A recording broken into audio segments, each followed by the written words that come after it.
Rock and roll. We're here. Hello. Hello. La la la. So the choice is between doing the voice and not doing the voice. Or dating you. Yes. Can you make that decision? Yes. What is it? I don't know. Welcome all. It's Wednesday night Generational Change. I'm Jen. I'm Peter. And we have a returning guest and a brand new guest tonight. So it's going to be interesting. But Fun. Yes, it is very, very fun. And of course, it is the middle of the week, and there always seems to be something ridiculous happening. Of course, if you guys have not seen, we will be talking with Good Politic Guy a little bit later. We're going to be talking about the importance of labor power and how the Teamsters seem to be like the last bastion of those that actually have the balls to stand up to corporate tyrants. Including a guy who somehow just made it into the U.S. Senate and thinks he's, I watched that. It was absurd. And he's sitting there saying how much money he made, which, by the way, that was fact checked, and he is so full of shit. Yeah, pretty much. He came from next to nothing. Yeah, his dad gave him a business, just like an already existing business. I wouldn't call that starting with nothing. That is how you start the night right. I would definitely agree. Thank you, Double K. Yeah, his dad handed him a tool store, like a company, but like a solvent company. If somebody hands you a solvent company, you are not starting from nothing. Listen, when I started out in business, my father gave me a very small loan of $1 million. It was very small, not too much. Whatever. Hit it off right. So tonight we are going to have a wonderful guest come on, but first we are going to prelude the introduction of our guest with a trailer that you all are going to see.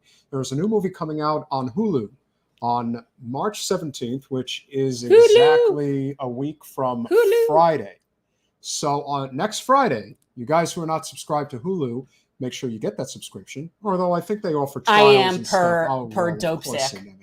Yes, that is correct. That was when I got wrangled into Hulu. It wasn't Handmaid's Tale. They couldn't get me in then, but if they're dope sick, they wrangled me into Hulu. For those of you who are not familiar with the story of the Boston Strangler, of course, that is quite a bit of interesting history. 60s. Probably it's the Boston version of what I would consider to be the Jack the Ripper story, because this is just how, or it's a serial killer, or the 44 caliber killer in New York. So, it's a serial killer. Yes, a very devastatingly violent and. That's by definition, a serial killer is violent. I'm going to go with that. So we're going to show you the trailer now. So okay, guys, here we go.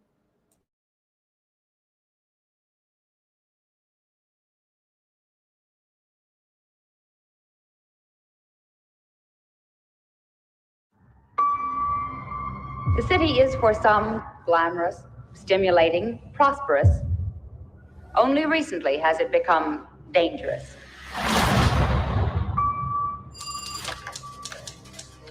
Jack, I think I found something. 3 women were strangled over the last 2 weeks. You're on the lifestyle desk. You're not covering a homicide. I think the murders are connected. Another woman was strangled. Just came over the wire. I'm killing the follow-up. You don't have a story. How many women have to die before it's a story? They just confirmed number 4. Police aren't talking. Never seen them this tight-lipped about anything. I don't care if it's 1 killer or 4. We're gonna catch whoever did this. You have any suspects? Boston police, hands on the wall. We had him. We just let him walk away. Everything lines up with him. His history, the progression of the crimes, everything. You know how many people I've gone down the rabbit hole with? It's a dead end every time with this case. What do you think you're gonna find out there? When is this gonna stop, Loretta? I need you to call in a favor. Be quick. I don't want to get fired tonight. Any lawyer worth a dime would pick this apart. You really want to use this paper to tear down the police department? If anyone else was blowing it this badly, we'd have put it on the front page a long time ago. I need you to take down an address. If I don't call back in an hour, give it to the police. Loretta. There's more than one lunatic out there, and you're going to get us both killed.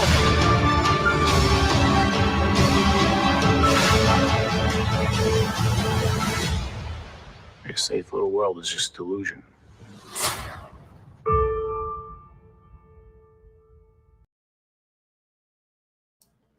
All right, we need to bring Bob on because I need to make sure he is not, in fact, the Boston Strangler. I highly doubt it. Because that would definitely not be good for me to watch. He is a co-star in The Boston Strangler. You know him from Law & Order SVU. You know him from many a Hollywood pictures of yesteryear. And, of course, he is a New York City firefighter. So, without further ado, welcome back, Robert John Burke, to Generational Change.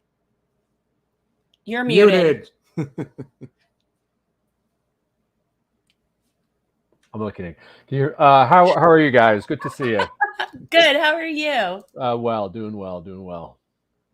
So this looks really interesting, creepy and interesting. You're not the Boston Strangler, right? I mean, that's not like a spoiler thing, right? For all intents and purposes, I am not the Boston Strangler.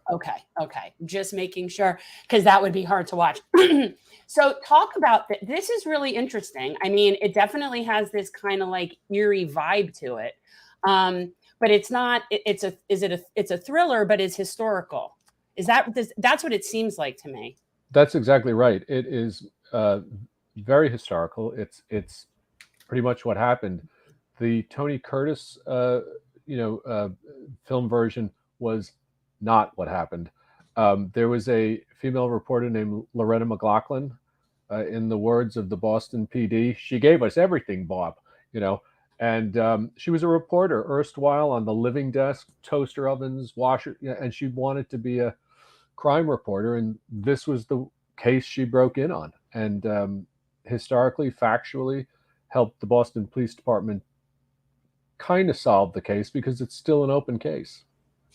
That's something that I've always heard of, the Boston Strangler, like some sort of legend. I mean, I knew it was a real thing. Yeah. But it isn't something that we, certainly it wasn't in my lifetime. So, we were much more of like the Dahmer Bundy Gacy group, you know what I mean? So this was sort of like before me.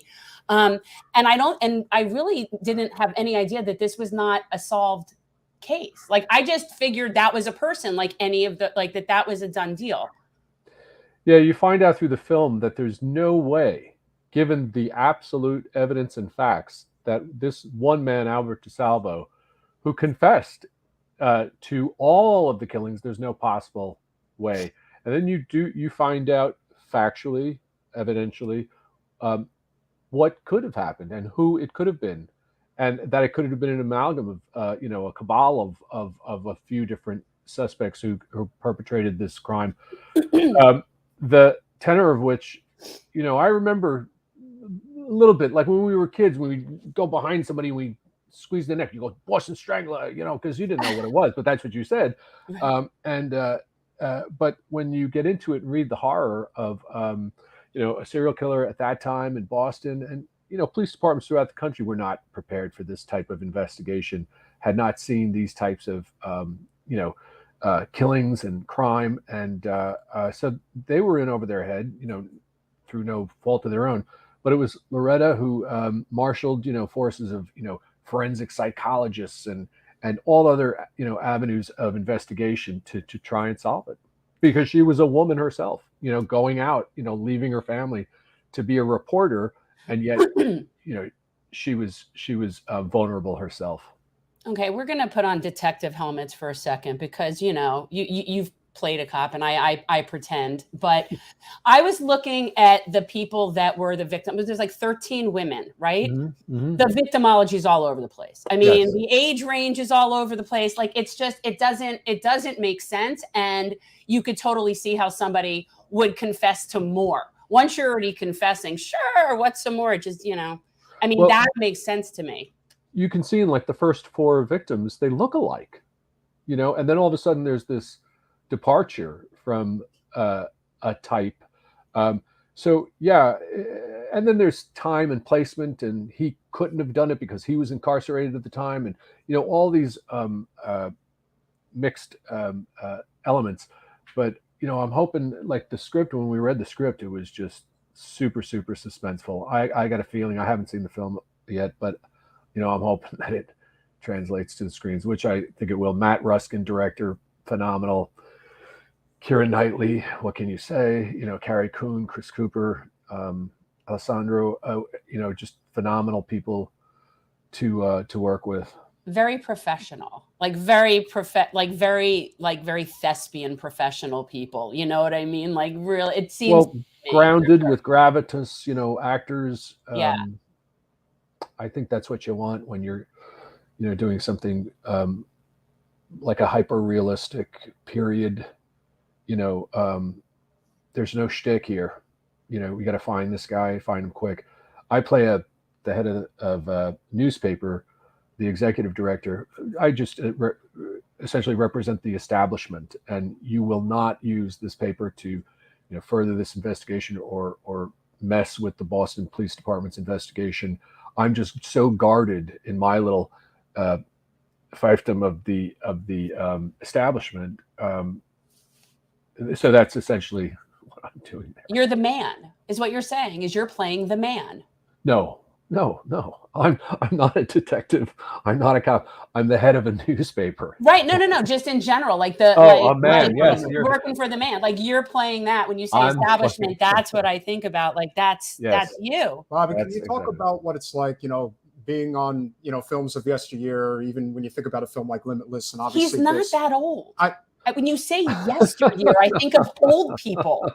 Good God, Well, man. he has been acting for a generation. So Whatever, my point dude. being is that, can you talk about what it's like when you're working with a certain cast where you know that the job is going to be taken very seriously, and how that more or less elevates the quality of the material once it's put on film? It's tantamount to like going to church somehow. It becomes this, not religious per se, but a spiritual, it becomes like you begin to see the art of it all, and the holding up of the mirror, and the seriousness. You're not glib, you're not fun. You're paying homage to people who actually didn't sleep nights, who really earnestly wanted to solve this, to give closure to families, to stop these killings. It was just real madness. I mean, and another. And if you had an aunt or a mother or a sister at that time, that fear just really got out there. To the point where, you'll see in the film. Because this is before you. I mean, you were little, if any. I mean, like this is like. Yeah, you weren't. You don't remember this. No, certainly not. Right. But again, Son of Sam, I remember one of my sisters lived in the Bronx at the time, where he was killing people. So we were very aware of that. 1977, I believe it was, and other crime in New York. You're aware of a pervasiveness, let's say, of crime and how it affects you mentally, physically, spiritually, emotionally. And so that's a real key through line in this story, I believe, because it really affected not only Boston, but, the Northeast, the country. Yeah. What's interesting is when you think of stories like this, where this woman was fighting to get further into this, and she was being told no, right? Like they weren't wanting to keep investigating into this, and that's kind of keeping the media out of it. But yet we have so much sensationalized violence when you watch our media, that it makes us think that crime is up, when in fact crime is not up, and it hasn't been in many years. So it's an interesting juxtaposition to me that you have where this is an actual crime and they're not wanting you to really get to the bottom of it, but yet they have no problem promoting rampant crime in general. The old adage, if it bleeds, it leads. Well, it mustn't bleed that much, damn it. You know what I mean? We're just enough to... Too much blood? Yeah. I don't know what the metric is with news people. Sometimes I trip across these, hey, how about some good news, accounts on Instagram? And I just stay there for a little while, catching my breath, filling up on hope as opposed to just madness. Yeah. Okay. So here's the thing I have to tell you. So I don't do social media, because the people are very mean. And when I go on Instagram, all I see, and it's not our Instagram, I have my little own secret Instagram.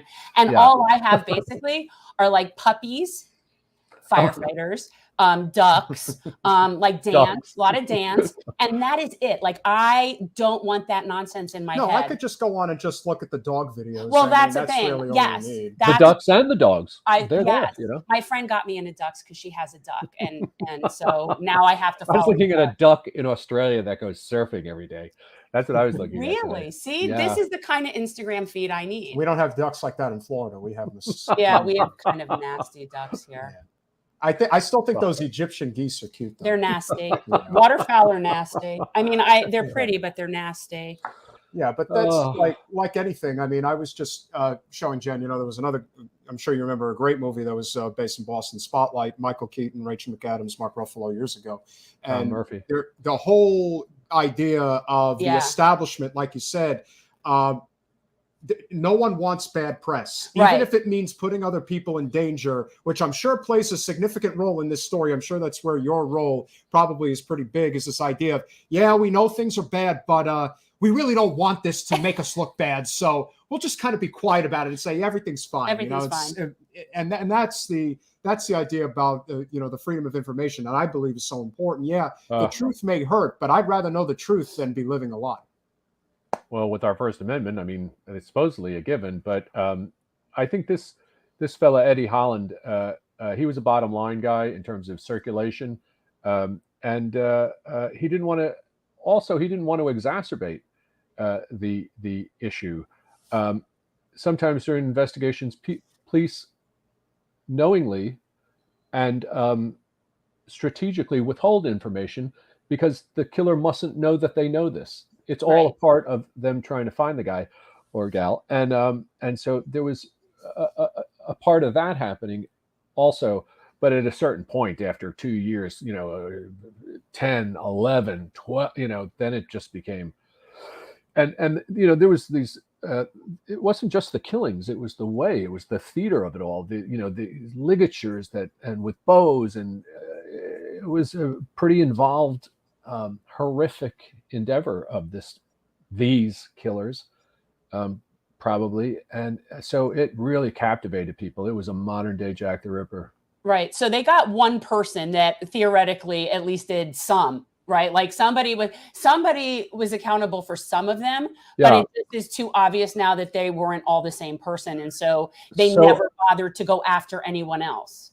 Well, the story is Albert DeSalvo, toward the 13th, confessed. And I don't want to get into the plot because it's going to really retell what happened. Yeah. F. Lee Bailey, the attorney, was a young attorney who made his bones on this case. Everyone knows him from OJ. Yeah, nationally known on this case.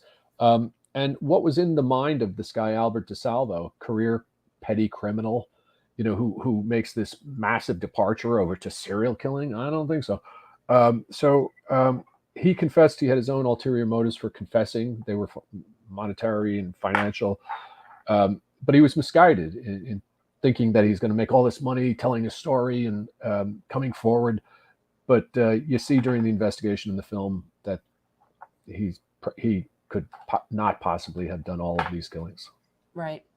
You think back to some of the most famous serial killers, the Zodiac Killer, the Golden Gate Killer, or whatever it was called, who recently got put away.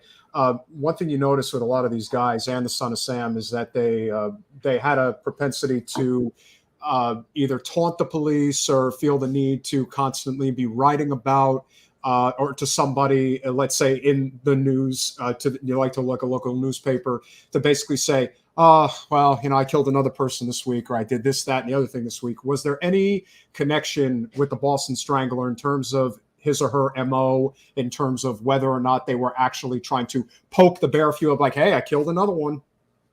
Yeah, I think there was a letter or two. There were, like I said, the way the crime scenes were left, the way these victims were left was horrific. It was staged homicide. It was horrible. There were certain aspects to some of the killings that were absolutely identical, while others were not. The not the modus operandi, but the crime scene itself. So it was a cat and mouse game. Obviously, I'm sure that psychopaths or sociopaths, this cat and mouse thing feeds some deep, dark, horrible neurosis. That they need this interaction, they need this power play.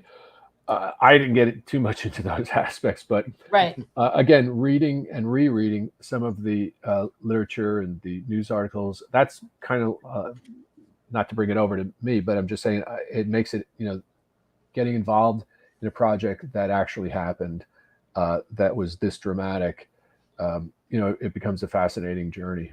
Yeah. Well, you can go down a rabbit hole of research, since it's real. Like, that's just the thing. I mean, there's so much material to work from. Yeah. Yeah. Truly, Yeah. especially on this. So what else are you working on these days, Bob? What else is going on up there on the island? On the island. Well, let's see what's coming up. We have a pretty decent size training cycle coming up. Lithium batteries are going to be taking up a lot of my time in terms of seminars, hands-on training, and how to deal with these things. Because it's a nightmare. It's a nightmare. Wait until they start winding up in landfills and dumps around honestly, the planet. Yeah, and this is the thing. I cannot stand it. I look at those Teslas. First of all, I call Tesla drivers Muscafans. Okay, that's what you are. You're just sucking up to Elon, and it's like somehow people think that's saving us. It's not saving us. No, and you see the cobalt mines, whereas these, the elements that go into these batteries are supplemented, obviously, in this computer and my iPhone, but the modern day slavery attached to that. A lot of these things are really, really hard to, anyway. So yeah, I'll be training. Project wise, I'm looking at a couple of different things. Nothing's really sticking out right now. Actually, that's not true. But so yeah, it's a slow time of year. Things will pick up. What I like about my life is the only thing that can change overnight is everything, in a lot of different aspects. So yeah, but things are good. We had Wakanda Forever that came out, and that was fun to be. I mean, it was fun. That's amazing. Just unbelievable to be a part of that. The storytelling, the people, the filmmakers, Ryan Coogler, the writer, director, producer, paying homage to Chadwick Boseman while you're trying to tell a story while you're in a Marvel universe. I don't know how he did it, but so that was really exciting. And was that your first time playing in the Marvel universe? Yeah, absolutely. It was. I said to Ryan, how did I get here? Like, how am I here? But he just was the nicest guy in the whole wide world, and I'm happy for his success with this film. So yeah, I'm just a lot of training with the fire department, a lot of meetings with the fire department. We just procured a whole bunch of equipment that we don't normally do. That was exciting to tell you. That's my life, Jen. So yeah, and it's a little nerdy. You like the gear, you like the stuff. No, we don't have any. We were bare bones, and we had this opportunity to procure some equipment that we really need, and we did. And it's like you just feel that much more confident in your ability to affect a positive outcome on the fire ground, and so that's good. I'm raising money with Dennis Leary all the time for equipment for other departments. It's nice when I get some of my own. Well, you know what? That's what makes you be more like Batman. When you get the better stuff, that's how it works. You got to have the good gear. Only as good as. Go ahead. No, I was going to ask you. No, please finish your thought. You're only as good as the guy who trains you on the equipment. Is that okay? Right. Yeah. Okay. You can have all the toys in the world and just not know how to use them. Screw it up. Yeah. Yeah. Now, was Leary a fire? I mean, I obviously, rescue me, but was he a fireman? Because I know Buscemi's was a fireman. But... No, Dennis was not. Dennis started his foundation because of what was referred to as the Worcester cold storage fire. 6 firefighters perished. One was his cousin. The other was his best friend. And so when 9/11 happened, he was poised as a foundation to start to help out families and firefighters and stuff like that. And then, the foundation just kept going and going and growing. And, mobile command units, flashover simulators, gloves, thermal imaging cameras. Through fundraising efforts, he's been able to, deliver all of this really much needed equipment to selective departments throughout the country. Detroit, we rebuilt, and I was a part of that, 14 of the 22 firehouses in New Orleans that were really badly damaged. Yeah, we did one firehouse and we were like, well, we could do that one. Well, we could do that. And then it ended up being 14. My son came down and worked with me. So, we bought them boats. So it's this, coined the expression. I think the Leary Firefighter Foundation is the first responder to first responders, giving them whatever they need to affect and get the mission done. This is one of those things that, while it's really amazing, makes me so sad that it's even needed, because like I have this theory that we shouldn't need these organizations to be picking up slack. Like that shouldn't be something that's needed. It's just sort of pathetic to me. It's sort of like, GoFundMe is a health insurance policy kind of mentality. It's like, we're just all everyone has to help themselves. And there are some people that come up and help in a bigger way. And it's really, really nice. But yet it's really, really kind of. And I think people forget it took Jon Stewart years years of using his platform to finally get the U.S. Senate to do something about burn pits. I mean, it's amazing. And to think that, when we've spoken with the head of the firefighters union here in Broward, it's amazing that there's different types of cancer that are covered and others that are not. And I'm thinking, they actually negotiate when they're negotiating their, contract, like which cancers are and are not included in their health care. You're told because of the fire loads these days, everything is plastic. Years ago, it was wood and cloth and wool. Yeah. And you could breathe that stuff, quite benignly. But you're told now that if you're a firefighter and sometimes in New York, they refer to it as the meal. If you're getting a lot of smoke at a fire without your mask on, you're going to die of cancer. You just don't know which type because of, these plastics are burning at 800 parts per million greater than your nominal, piece of wood, off gases, carbon. So we were at a fire this summer where we went into a kitchen in the back door and, we're looking for the fire with the camera. It's puffing out and everything in the kitchen is melted. That's how hot it is. We're like, well, the toaster oven's melted. The microwave is melted. Everything's melted. Where's the fire? Well, we found the fire. We went back around the front, came to the front door. The fact of the matter is stuff burns. I mean, trusses are laminate. It's glue and wood byproducts, and they're pressed together with the glue. And when glue burns, it just drips on you. And it, but the off-gassing, and we were talking a little bit about these batteries. Everything's just burning hotter, and it's really taken off these days. People say with the bunker gear, 45-minute bottles, good mask. Oh, the job's become safer. The job has not become safer. It's become exponentially more dangerous. Bobby, before we go, can you please talk about, one of the biggest things we talk about religiously on the show? Obviously, we're huge supporters of labor, but also very critical of the fact that our infrastructure is decades and decades behind where it needs to be at this point. East Palestine should have been the final nail in the coffin for how bad our infrastructure is, how bad things are with what Norfolk Southern has been able to get away with. We all know they get away with it because they buy off both major parties. Could you talk about the importance, especially being a firefighter, of having the best technology and infrastructure up to date at all times?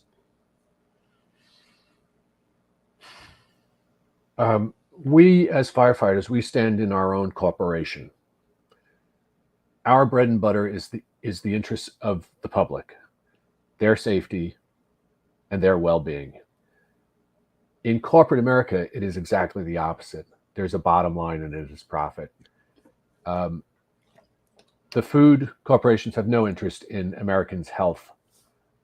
Certainly, people who move railroads through the United States have no interest in people's health or safety. So, at the corporate level, all the lobbying and all the lifting of regulation and, they know how to spin the things. And, even as we speak here, there's buildings worth of lawyers and guys sitting there going, how can we, and it's almost like the lock is in. Yeah. Sometimes I get a little depressed about it all, but then, you have like this show, again, you never know what could change. Everything could change because of, Erin Brockovich, one woman, one attorney. She landed in East Palestine and all of a sudden, it was on world news, so the cat will always be out of the bag before it's brought back in somehow, but again, food is not a concern. Your health in this country is not a concern. The safety of our children doesn't seem to be a concern. So the fire service, I posted something a little while ago and it meant a lot to me. It said, the fire service is the last bastion of I can't remember specifically, like doing what's right. Okay. So act accordingly. And I really believe that. Do you know what I mean? Yeah. One of us affects all of us. So we have to act accordingly. And that's on the fire ground, off the fire ground, in our lives and everything, because you're still out there. The tones go off. And I said, well, what color is the person? What is their gender? What is their affiliation? What is their religion? You go, baby. You know what I mean? And that's what I love, the purity of the service. And it's not what you say or think or feel. It's you're in action. And by virtue of your actions, you're dispensing with all of those boxes that, they try and put us in, and the divisiveness and the separation. And the fire service still represents a great place, and ambulance and law enforcement for the most part, where I had a New York City policeman once say to me, he's like, "You know why I wanted to become a fireman, Bob, instead of a policeman?" I says, "No, Joe, why?" He goes, "Because I wanted to help people." And I was like, I thought, as a cop, don't you? But I mean, I'll never forget it. It was so telling. That's truth, though. That's truth. So anyway, I don't know if that answers your question, but the fire service to me is like a last bastion. Look at the guys in Ukraine. I mean, look at what they're affecting. These firemen, they don't have anything, and yet they have missiles coming in and airstrikes and what have you, artillery, and they're up on the ladder like trying to get a hose. And it's I watch those guys and it's very emotional to watch them. Because you understand the nature of collective, and you understand the nature of being stronger when people work together, as cliche as that is. People that do things like firefighting and serving in the military understand that concept. And most people are just so me. And we have this total individualism that's like eroding so many good things. And I do think that's why. I don't know why that's such a hard concept for people to understand. Because then I'm called the communist when I start saying that. Well, the planet's getting smaller. The resources are getting smaller. And, nature, even the nature, not nature out in nature, but the nature of the human being, the nature of our evolution, it's going to be very slow. And it doesn't happen on Wednesday at 3 o'clock, when the shit goes down, although it could. So there's an eventuality. There's a slow train wreck, if I might use such a horrible metaphor. The working together part. I often thought, the Kennedy administration, ask not what your country can do for you. I mean, when did that become the wrong thing? When did living sustainably become like communistic? When did circa Reagan, Clinton, killing labor and boosting corporate power? That's just like propaganda, where they assign some spin to I'm just cleaning up the beach here on Wednesdays and Fridays. That doesn't make me any political affiliation. No, you're a communist, Bob. You're trying to you're trying to help people in a way where everyone should pull themselves up and pick up their own garbage. And when the system finally is collapsing, which it is, it's very easy to just point the finger at the individual rather than the system and say, well, this person's not working hard enough. They're not working smart enough. They're not doing enough. It used to be in yesteryear, you should have a job and just not sit on your ass. Today, it's gotten to the point where people are saying, get a better job. Right, because working 3 isn't enough. It's, and that's the whole, it's totally the Mexicans' fault. Oh, for God's sake. And so when people look at that and think, well, is he right? Well, no, actually, the reason why that is happening is because the people at the top don't want to pay a living wage because there's no labor laws in this country anymore. So why keep them dumb, keep them poor, keep them sick. It's a very easy formula. But there's the other part of that. The hopeful part is it's 2023. A lot of the answers are here. Yeah, you know what I mean. And we're still growing. We're still trying to make sense of it all. But it's very sad sometimes. A lot of these things I remember as a teen and a 20-year-old, and I would read, and some of these things were promised to us. The lack of resources, climate change, these types of things. As a 41-year-old who went through fire school, so we go through OSHA training each year. We go through PESH, which is a New York OSHA, and you have a class in sexual harassment. You have a class in pathogens. Well, I'm 41 years old at the time, so I'm listening, right? And the pathogens class, I remember looking up at the PowerPoint and thinking, that's horrible. If that happens, and that, it was an abstraction to think of a pathogen, a pandemic, but it came off of the wall and into my life. And I said, well, now it's not an abstraction. So a lot of these things were promised to us, but how are we going to face them? That's the hallmark of a civilization. We're working on it. Well, if you think that our we're working on it. If you think I know you are. That's why I'm here, and I follow you guys and the work you're doing, and I. But you don't respond to texts, Bob. You don't. What do you mean I don't text. respond to texts? I texted you and you didn't respond, but then you messaged me on Instagram. But that's him, not me. Sorry. Wait a minute. You texted me on my phone? I did. Must have been in that unknown category that I checked. I'm in that unknown category. I'm sorry. No, it's okay. And then you messaged me on Instagram, and he, while he's nice, he's not me. I specifically said, here's the number. Right, but I'm just telling you. But now you know that happened. I'm so bad. You know what? I plead old guy. No. You're not in yesteryear, Bob. You are not. Bob, shoot you out a text. Guys, if you are not currently subscribed to Hulu, make sure that you are, at least for your free trial. Next Friday, Boston Strangler drops on Hulu. You're definitely going to want to check it out March 17th. Check out our friend Robert John Burke. Thank you for coming on the podcast. Next time, we'll make sure you have an hour because we know we can talk for a lot longer than this. You guys are great. Thank you so much for having me. I'm honored and flattered, and it's always nice to spend time with you. Thanks, Bob. Amen. Always a pleasure, guys. Have a good one. He's so sweet. Well, that was a fun conversation, but that is just the appetizer.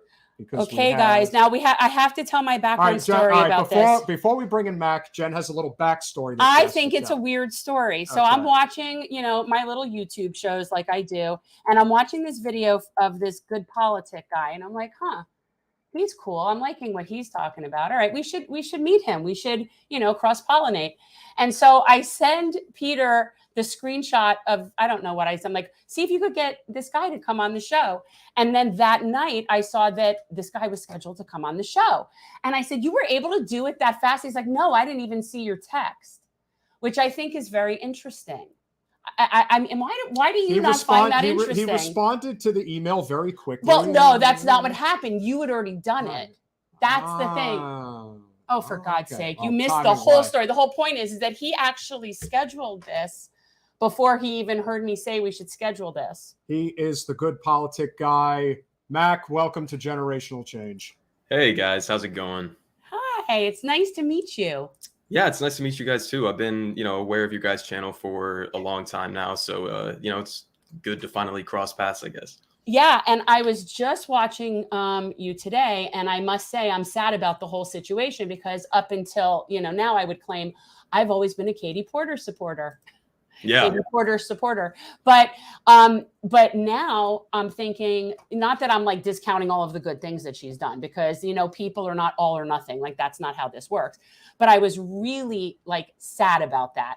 And unfortunately, you were the bearer of that bad news to me today. And so now I'm blaming you. Thanks, Mac. Great job. Yeah, my fault. So would you is that something you would want to talk about? Like, we're pretty flexible. Like we could but that was sort of like not a Santa Claus isn't real moment for me, but it was really disappointing. Yeah. I mean, it was disappointing to me too. At the same time, it's like, it's not that surprising because it's not as if we have like many Democrats within Congress who are like fervently standing up for Palestinian human rights. So it's like, it's not the most unexpected thing, but I guess you're right. Like I think we should separate some of, her good, solid positions on like domestic policy issues from some of her absolutely atrocious foreign policy, issues that she supports. So, I mean, I don't know. Yeah. I mean, it was definitely a big disappointment. I mean, I've been covering Katie Porter for a while now. Everybody seems to like her like famous whiteboard takedowns and all of that good stuff, challenging corporate power. That's all great. But like, I mean, you know, she said, it was kind of funny. I covered in my video today. She said, one of the quotes was like, you know, I'm not really, you know, well equipped with, you know, my analysis on this specific issue. Clearly. But at the same time, it's like you're coming out and making these pretty bold proclamations, you know, about our relationship with Israel. So, I mean, yeah, it was definitely a big disappointment to see that. Yeah, I mean, well, look, the whole idea, and you went into it quite well, and guys, go check it out because it was a really good sort of explanation about why a two-state solution is bogus. We've talked about it as well. We are in the process. We have a series called Deconstructing Zionism that I do as a Jewish anti-Zionist person now, but I was raised very, very Zionist. Like, that was finding out that Santa Claus was a mass murderer for me. Right. Like, that was huge. It was huge. And it's over the process of like 15 years or so. But so this is very important to me as a Jewish person. Like, I feel like it is incumbent upon me to talk about this. But there is no possible two-state solution, guys. It's not a thing. We've said it before. It is a talking point used for people who don't want to deal with the issue. That's it. Right. And it's really amazing just how poor so many people's political instincts are. I don't know what Katie Porter is thinking. Oh, she was thinking J Street took her to Israel, is what she was thinking. Yeah, but what's the point? Because Adam Schiff is the Zionist in this race, and he's going to get the lion's share of that vote in LA and San Francisco. It's just the way it is. That doesn't mean you can't win the primary. And then once that's done, you know, you seize on the remember, primary. their jungle, so big. Their jungle primary there. That's true, but nonetheless, it's not good. There's nothing to actually gain from doing what she did. Well, you lose all hope of really getting the actual left, the actual progressives. It's like that for a lot of people, and I'm not saying one way or the other is a deal breaker. You know? Yeah, no. And I mean, you know, I think that it should be in some ways, you know, that is a pretty good litmus test. I think, you know, being anti-apartheid is not, you know, shouldn't be that much of a controversial issue, in my opinion. But, you know, I mean, another thing that I would add to that is like a part of her calculation in her head. I mean, maybe this is just something that she like hasn't really looked into that much. And maybe she's just like, you know, not the most educated on this specific thing. But, you know, another part of this could be that we've seen so many different progressive, like left-wing campaigns recently that have just been absolutely clobbered over the head by lobbying groups that are supportive of the government of Israel. So maybe this could be somewhat of like a defensive move in her, you know, from her perspective or something, where she doesn't want AIPAC. She doesn't want all of these other firms like going after her and targeting her and spending money against her in this race. So that could be part of it, but, you know, I don't know.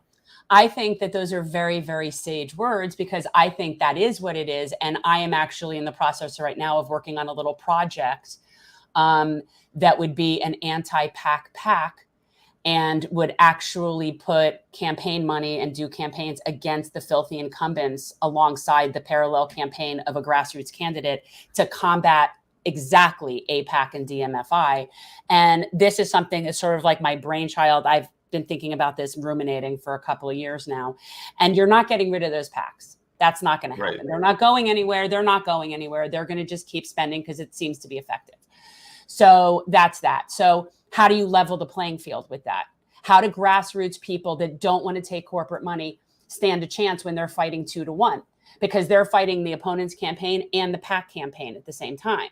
And so my theory is we need to level the playing field, and there needs to be a PAC, super PAC. Oh, we're take money. I don't care. Honestly, doesn't matter to me where they get the money from because they're not directly supporting candidates. All they're doing is putting out anti-corruption, you know, social media, TV ads, whatever it is, against the candidates, legitimate corruption. And the idea of that corporate money could be calling out corporate whoredom, to me, is poetic justice. And the fact that there would be no direct link to a candidate, not even talking about this they're not even talking about that. What are your thoughts on that idea? Like having a super PAC, like, or having some sort of like a political action committee or some sort of like fundraising mechanism for somewhat left-wing campaigns.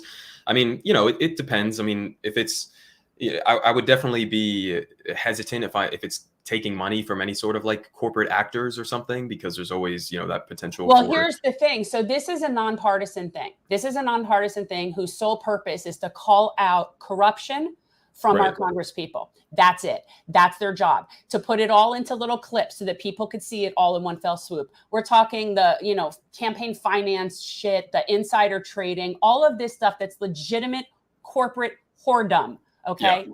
And what would happen is all this PAC would do would be nonstop campaigning against those candidates that have viable challengers, calling out their corruption. That's it. They're not Right. talking about the grassroots candidate.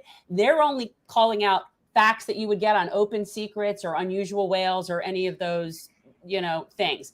And it's like, to me, again, I wouldn't take corporate money as a candidate. There's no way I would do that, because the appearance of impropriety, and there's that whole quid pro quo and all of that. But if you're a super PAC and you could take as much money from wherever you want, and all you're using your money for is to call out corruption, I'm all for let that. the games begin, people, because that's my thought.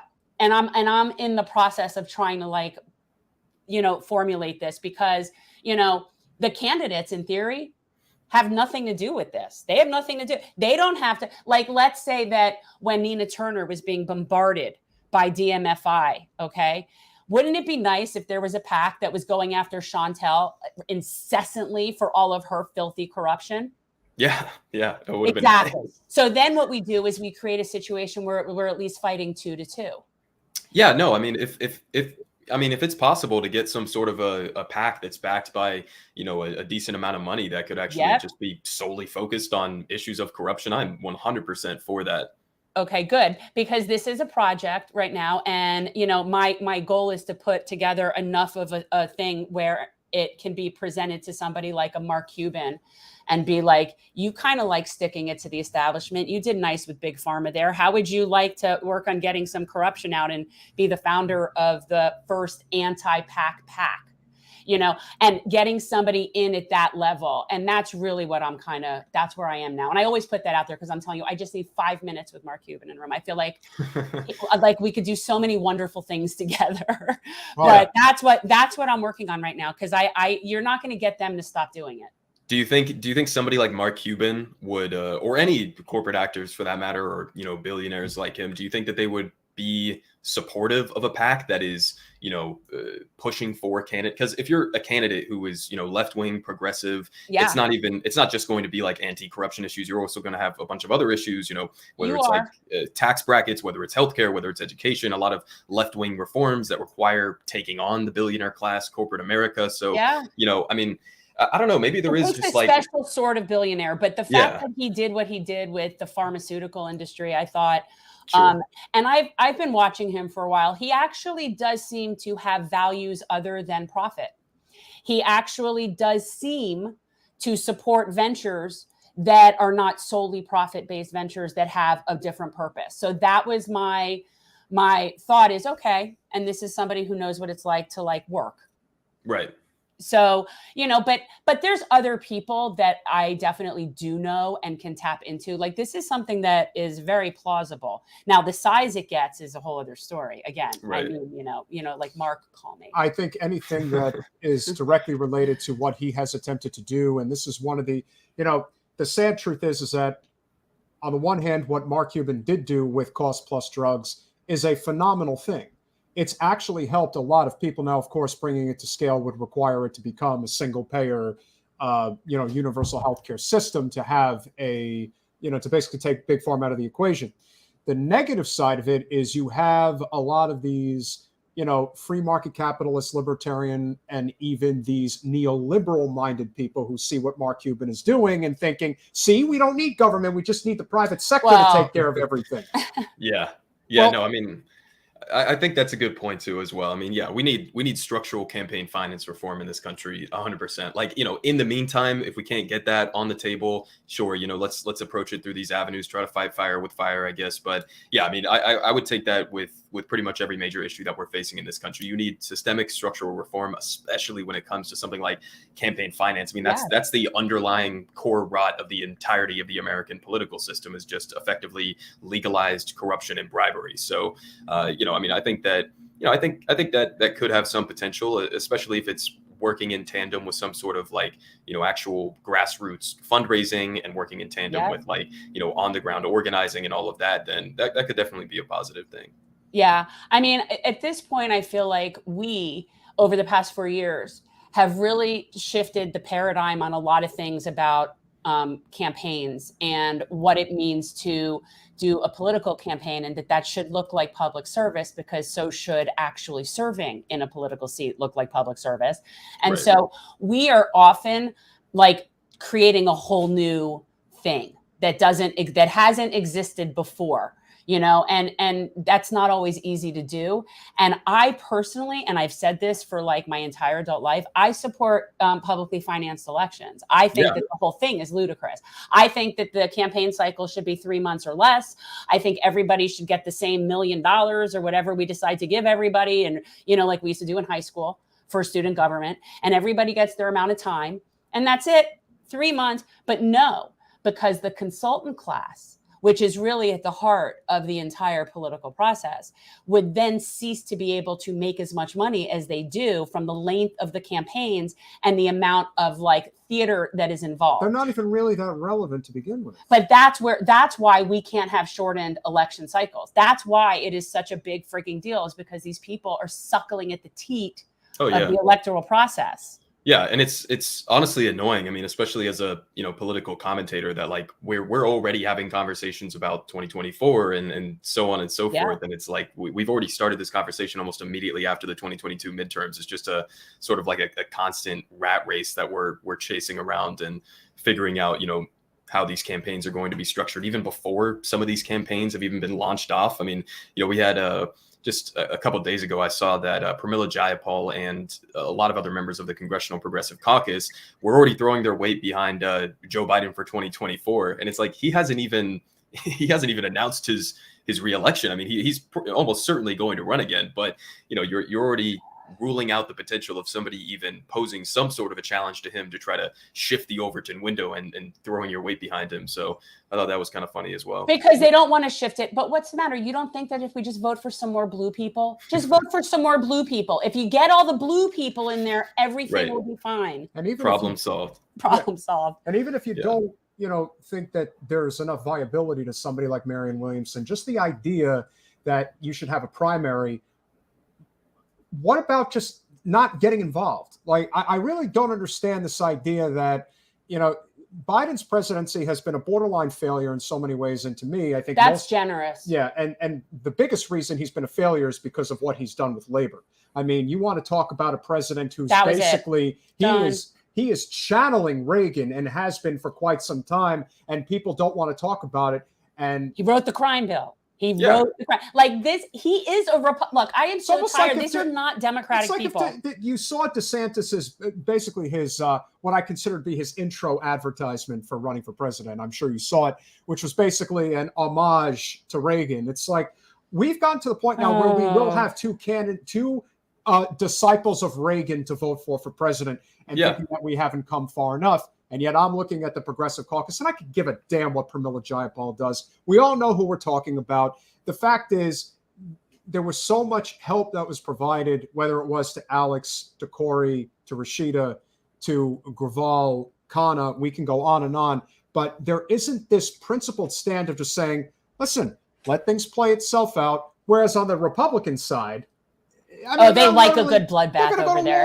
But they love that. I wish but also we always say this, Democrats are so much less democratic.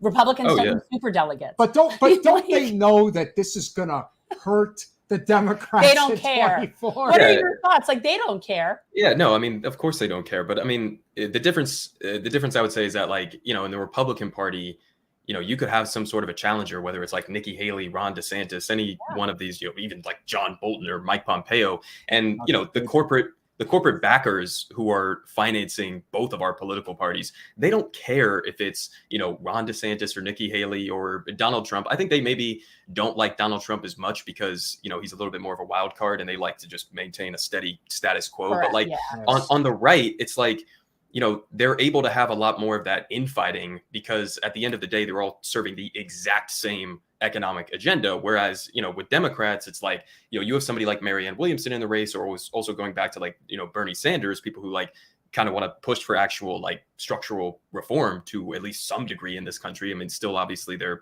capitalists and all of that, but pushing for some structural reform. And that's an entirely different conversation, because then on the left, you are actually challenging, those centers of power. You're challenging our institutions. You're challenging the system from within. And so it's like, yeah, of course, Democrats are never going to allow for that conversation, that debate with Marianne Williamson or any other left-wing candidate to actually take place, because they're challenging the donor class, essentially. So, yeah, well, they get rid of them as challengers before the debate process. Like it'll be very different. And I think that's also why you're not finding out for sure whether or not Joe's running again. They're going to keep it unknown for as long as they possibly can, because any of the usual people like your Pete's or Kamalas or any of those drones, they won't get in if Biden might get in, right? So this is just keeps it so that we're not even having to have this discussion. We're not even having it. We just assume Joe's running. So there's no need to even talk about this. Why do you think the left movement of any kind has been defanged so dramatically over the past couple of years? I mean, it's a complicated question. I don't think that I could sum it up just in the last couple of years, because I think it goes a lot deeper than that. I mean, we're talking about like decades and decades and decades of, the establishment decimating our labor movement, destroying unions and, worker power in every way, shape or form, targeting civil rights movements and, liberation movements as well. And just sort of like bearing down on any sort of even mildly left-wing movements within this country. So we're sort of like coming to, I guess, sort of like the tail end of this like neoliberal era crash right now, where people want like drastic change in one direction or another. But, it's a lot more difficult when you're on the left, as opposed to just being like some poser, a right-wing populist who, like Donald Trump, for example, who's going around and talking about how, terrible NAFTA was and how terrible the Iraq war was, and talking about a whole bunch of things that are 100% worthy of criticism. But, he doesn't have any legitimate answers to any of those economic, any of those, foreign policy issues. But, when you're on the left, it's a lot more difficult to actually build that movement, because you're serious about tackling all of those various issues. You have to do it from the ground up. Again, you're working from behind, because we've had decades of, the decimation of left-wing movements in this country. And so we have to like figure out a way to like claw our way back into the game right now and, actually build up like a viable labor movement, actually build up grassroots organizations and, utilizing direct action and, mobilizing in effective ways. And that's still a lot of stuff that we're trying to figure out as we go. But, I mean, we are working from behind. We have to like, remind ourselves of that, is that this is not, it was never supposed to be an easy process. It was never supposed to be like, a quick process. Like, this is something we have to be invested in for the long run and be serious about it. But in terms of like the last couple of years, I mean, I think that seeing, especially for me, because I'm pretty young, and watching, Bernie Sanders get absolutely shafted twice in a row by the DNC, by the corporate class within the Democratic Party, watching that unfold kind of like decimates almost your belief in like the political system that we have right now. And, that's when, again, we have to turn to like other avenues. And I think if I was going to lean on anything to give me even like a moderate amount of hopium in a moment like this for the left, it would be definitely the sort of like resurgence of the modern American labor movement with all of these different unionization attempts and all of that. So that's why I like covering that stuff on my channel so much, is because that's where real power resides in this country. And I think that would be our best weapon, if we on the left can figure out a way to actually use collective worker power as an effective weapon directly against the ruling class within this country, directly against corporate America, instead of having to use like proxies through corrupt political systems and through corrupt politicians, and just going directly to the source and trying to extract some of those demands that we all deserve. And I think that is exactly what Shama Sawant and this organization the Workers Strike Back, that is what I am hoping is basically what that will do, is sort of coalesce a bunch of unions and individual labor areas, because I mean, we're so disjointed. You know, the idea of even having a general strike is just so far gone. I mean, like we're so, the idea of coordinating, the fact that the railroad unions were able to coordinate 12 unions was like a miracle. Yeah. Like that was pretty new that even was able to happen. So it is slow going, but I feel somewhat hopeful that there's so many different like things happening. We're not seeing it as much, obviously, on corporate media because they don't want people to know that this is going on, but it is, and it's global. Yeah, no, absolutely. I mean, I've been talking about, you have hundreds of thousands of French people, for example, French workers taking to the streets to protest the pension reforms. You know, we have, there have been so many different other movements around the world that are, actually standing up and fighting against this. But, as you said, like this is a global thing. Like, this sort of inevitable fall of neoliberal capitalism is definitely going to be a global thing. And so we're kind of at like an inflection point right now, at least in my opinion, where it's like, we can go down one of two paths. And that is either we descend into sort of this, right-wing fascist dystopia, or we actually push for like bold left-wing, economic populist agenda items and, build that sort of collective worker power in order to, make that happen. So, I mean, it's kind of like scary times, but it's also, we could definitely still make something out of this. I got a little bit of hope left for us. Yeah, I do. And I think that when you look at it, like when we're able to look at it from a global perspective, the reality is our choices are really nationalism and empire over what is the collective struggle of the working class. That is, when people argue about, China and Russia, and I'm like, I don't care what language my oligarchs speak. My oligarchs could speak a myriad of languages. I really don't care. We're all in the same boat. Just some people in other countries have it infinitely worse. But there's, we're not like, that's why the whole border thing and the nationalism and all of that stuff, I'm just like, we have so much more in common with the working people in France and Ukraine than we do with anybody. Like it has nothing to, and it's just, the system's designed. You're young, but I've been watching this for a lot longer. It's designed to keep us fighting amongst ourselves. Yeah, absolutely. I mean, that's sort of, that's why we have so much sort of like culture war nonsense going on right now is, these people, whether it's like Tucker Carlson or, Donald Trump or any one of these other right-wing freaks like Matt Walsh or Michael Knowles or any of the other Daily Wire cast. I mean, it's like, I can't say that they're 100%, being entirely disingenuous about what they actually believe, but I think to a large extent, like, they know exactly what they're doing. They know exactly what kind of game that they're playing. There's a reason why they're focusing on like the, drag shows are the greatest threat to the country and whatever. And, you just so happen to, be working for an organization, a news outlet, so-called news outlet that is literally being funded by millionaires and billionaires. And so you're, using all of these different wedge issues to try to divide and conquer and distract people from the fact that we all understand, even if you are like right wing or something, everybody understands we're all getting shafted by corporate America, by big pharma, by all of these different things, right? We all understand that. And that's just a part of the whole strategy. And Democrats do this too, to a large extent as well. That's why they participate in a lot of these, culture war battles as well, to the extent that they do. It's not because they really care about these things. It's just because it's a lot easier to talk about those things than talking about fixing a lot of the underlying problems that we have.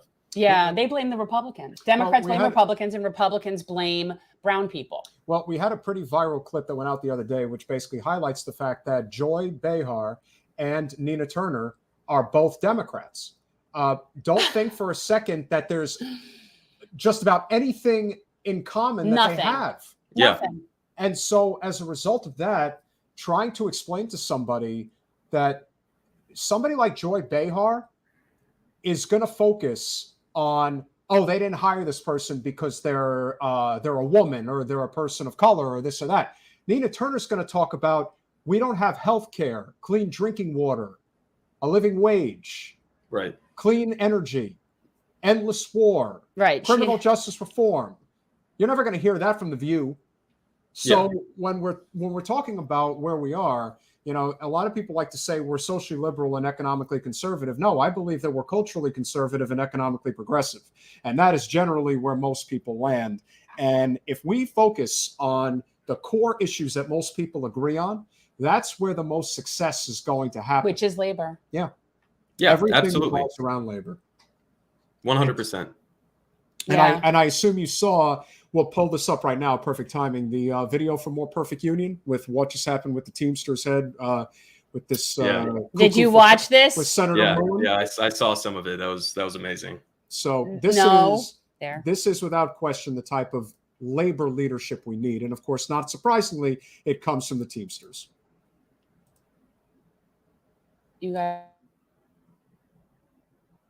Nice guy have it, and don't tell me I'm out of line. You are in line. Don't tell me I'm out of line. Well, you frame, don't tell me. I'm frame, making you a frame statement. frame the statement You like need to a tough shut your guy. mouth Yeah, because you don't know you're gonna what tell you're me to shut talking my about. mouth. Yes, Yeah. I did. Hold it. Yeah. Hold it. Yes, I Tough did. guy. I'm not Shut it afraid up. of physical. You don't have to be, but don't sit there and tell me I'm out of line. Because we Sir, hold that's we not- hold greedy CEOs that's like yourself not- accountable. You're calling me a greedy CEO. Oh yeah, you are. You want to attack my salary? I'll attack yours. What go did you ahead. make? What did you make when you owned your company? When I made my company, I kept my salary down at about $50,000 a year because I invested every penny into it. Okay, all right. You mean you hid money? No, I didn't hide. Oh, hold on a second. Okay, good. He said that's out of line. You All said right, I was out of line. we're even. We're not even. We're not even close to being even. You think it's smart? You think you're funny? No, you're not. You think you're funny? No, I never said. Did I smile? You frame Did I laugh? your opening. Hold on, statement. You frame your opening statement saying you're a Senator. tough guy. Continue, This- Senator. Please This is continue your behavior, statements. but sir, this is. I think it's great that you're doing this because this shows their behavior on how they try to come in and demonize a shop. No, it's and just, they say about intimidation, and it's not about intimidation. this It's may not show your employee behavior support. here. Stay on the issue, please. The issue. Best. Oh my God. Is that guy not like the biggest dude? Yeah, no, that guy. And it was fact. David Dole fact checked Unfortunately, him. I have to work with this guy on a regular basis. He is a new guy in politics, and I don't like him very much. He has a lot to say, but Mark Wayne Mullen, that senator from Oklahoma. He said he started with next to nothing, except for then it was found out that our friend David Dole, Rational National, shout out, did a nice little fact checky on that. And it turns out it was more like $600,000, not $50,000. Well, you see, the problem is that he's collecting his dividends from underpaying his workers, which is unfortunately what we see all too often here in this country.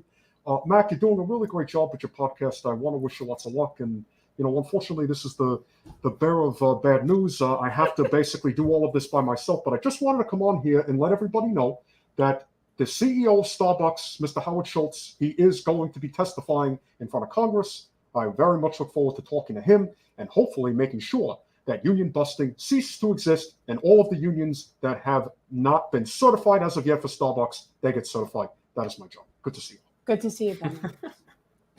That was pretty good. He does a few good ones. Yeah, it's mixed reviews in terms of people who like the imitation. I mean, he does great imitations, but it's just a matter of if you like that kind of thing. He's the one person, and I still maintain, Bernie is the one person who is Teflon and cannot be touched. What he has to go through on a daily basis, all on his own, and what he went through to bring the national conversation on Medicare for all, living wage, Green New Deal. I mean, he really did this all by himself. His run in 2016 still doesn't get enough credit. And I still remember his intention to fight on the nominating floor for the nomination back in 16. And we all know something must have happened. And what I always found so interesting is that the moment he decided he was going to stop trying to fight for the nomination, that's when WikiLeaks dropped all the information about what was going on. And I still wonder if basically the last straw was, okay, you've threatened Bernie for the last time. Was that your first election that you voted in? The 2016 election? Yeah. No, I was too young to vote in that election. Oh, for the love of all that is holy. So when was the first time you voted? 2018, I think, was the first time that I voted. Yeah. Okay. So your first presidential election was Trump Biden. Yes. Oh, that's so unfortunate for you. Yeah, it's depressing. Although it all sucks. Like my first time voting was the first time when Bill Clinton ran. And I know you appreciate that vote. You still do. Let me just start by saying you're a terrible person. I know you didn't vote for me. I didn't vote for you. I did vote for Bill twice, and I do not feel good about that. I felt really good. Yeah, I know you did. Front and back. Ugh. Damn, you got all the impressions. Yeah, he does. Bernie, Bill. Well, of course, everyone is still trying to channel my spirit, and I must say, Nancy has asked me to stay down and not get up again, and I'm doing my very best. His best ones, Bill, Bernie, and Trump. Those are his best. Yeah, ones. I think the Bernie one was my favorite so far. I think that's the most spot on one. Honestly, that's a tough one to do. The Bernie one. Yeah, he does it good because you almost have to get like this air in your face Yeah. to get the right sound. I know, but it's the only time when I'm sitting next to him that I don't feel like I need to get a shower. Because when he does Bill or Trump, I'm always, it's so I'm funny. I'm funny how? I'm funny like I'm a clown, like I amuse you. He doesn't know what that is because he's really young. You've never seen Goodfellas? He hasn't seen Goodfellas. Nah, that's before my time a little bit. Oh, yeah. it's way before your time. You're missing out on great. So what really got you into doing this? You know what I mean? Because you are young. I mean, obviously, this isn't like, you know, something that you have like you sort of came into this when it's already gone to shit. Yeah. No, I mean, for sure. I mean, when I was in like, you know, I mean, obviously, you know, Bernie played a role in like me kind of developing my politics and looking deeper into a lot of these things. But, you know, I used to watch when I was in high school, I used to watch guys like Kyle Kalinske and a couple other ones as well. So I kind of like knew that the independent media space existed in some sense. And so I was like, oh, this is like crazy. Like people are just like in front of a, you know, camera and just like giving their random takes. Like you don't have to be on some established, you know, media outlet or something like that. And so, you know, when I got into college and I was sort of like, you know, I created a Twitter account. I think it was back in 2020, I created my Twitter account and just started like rage tweeting about the Democratic primary.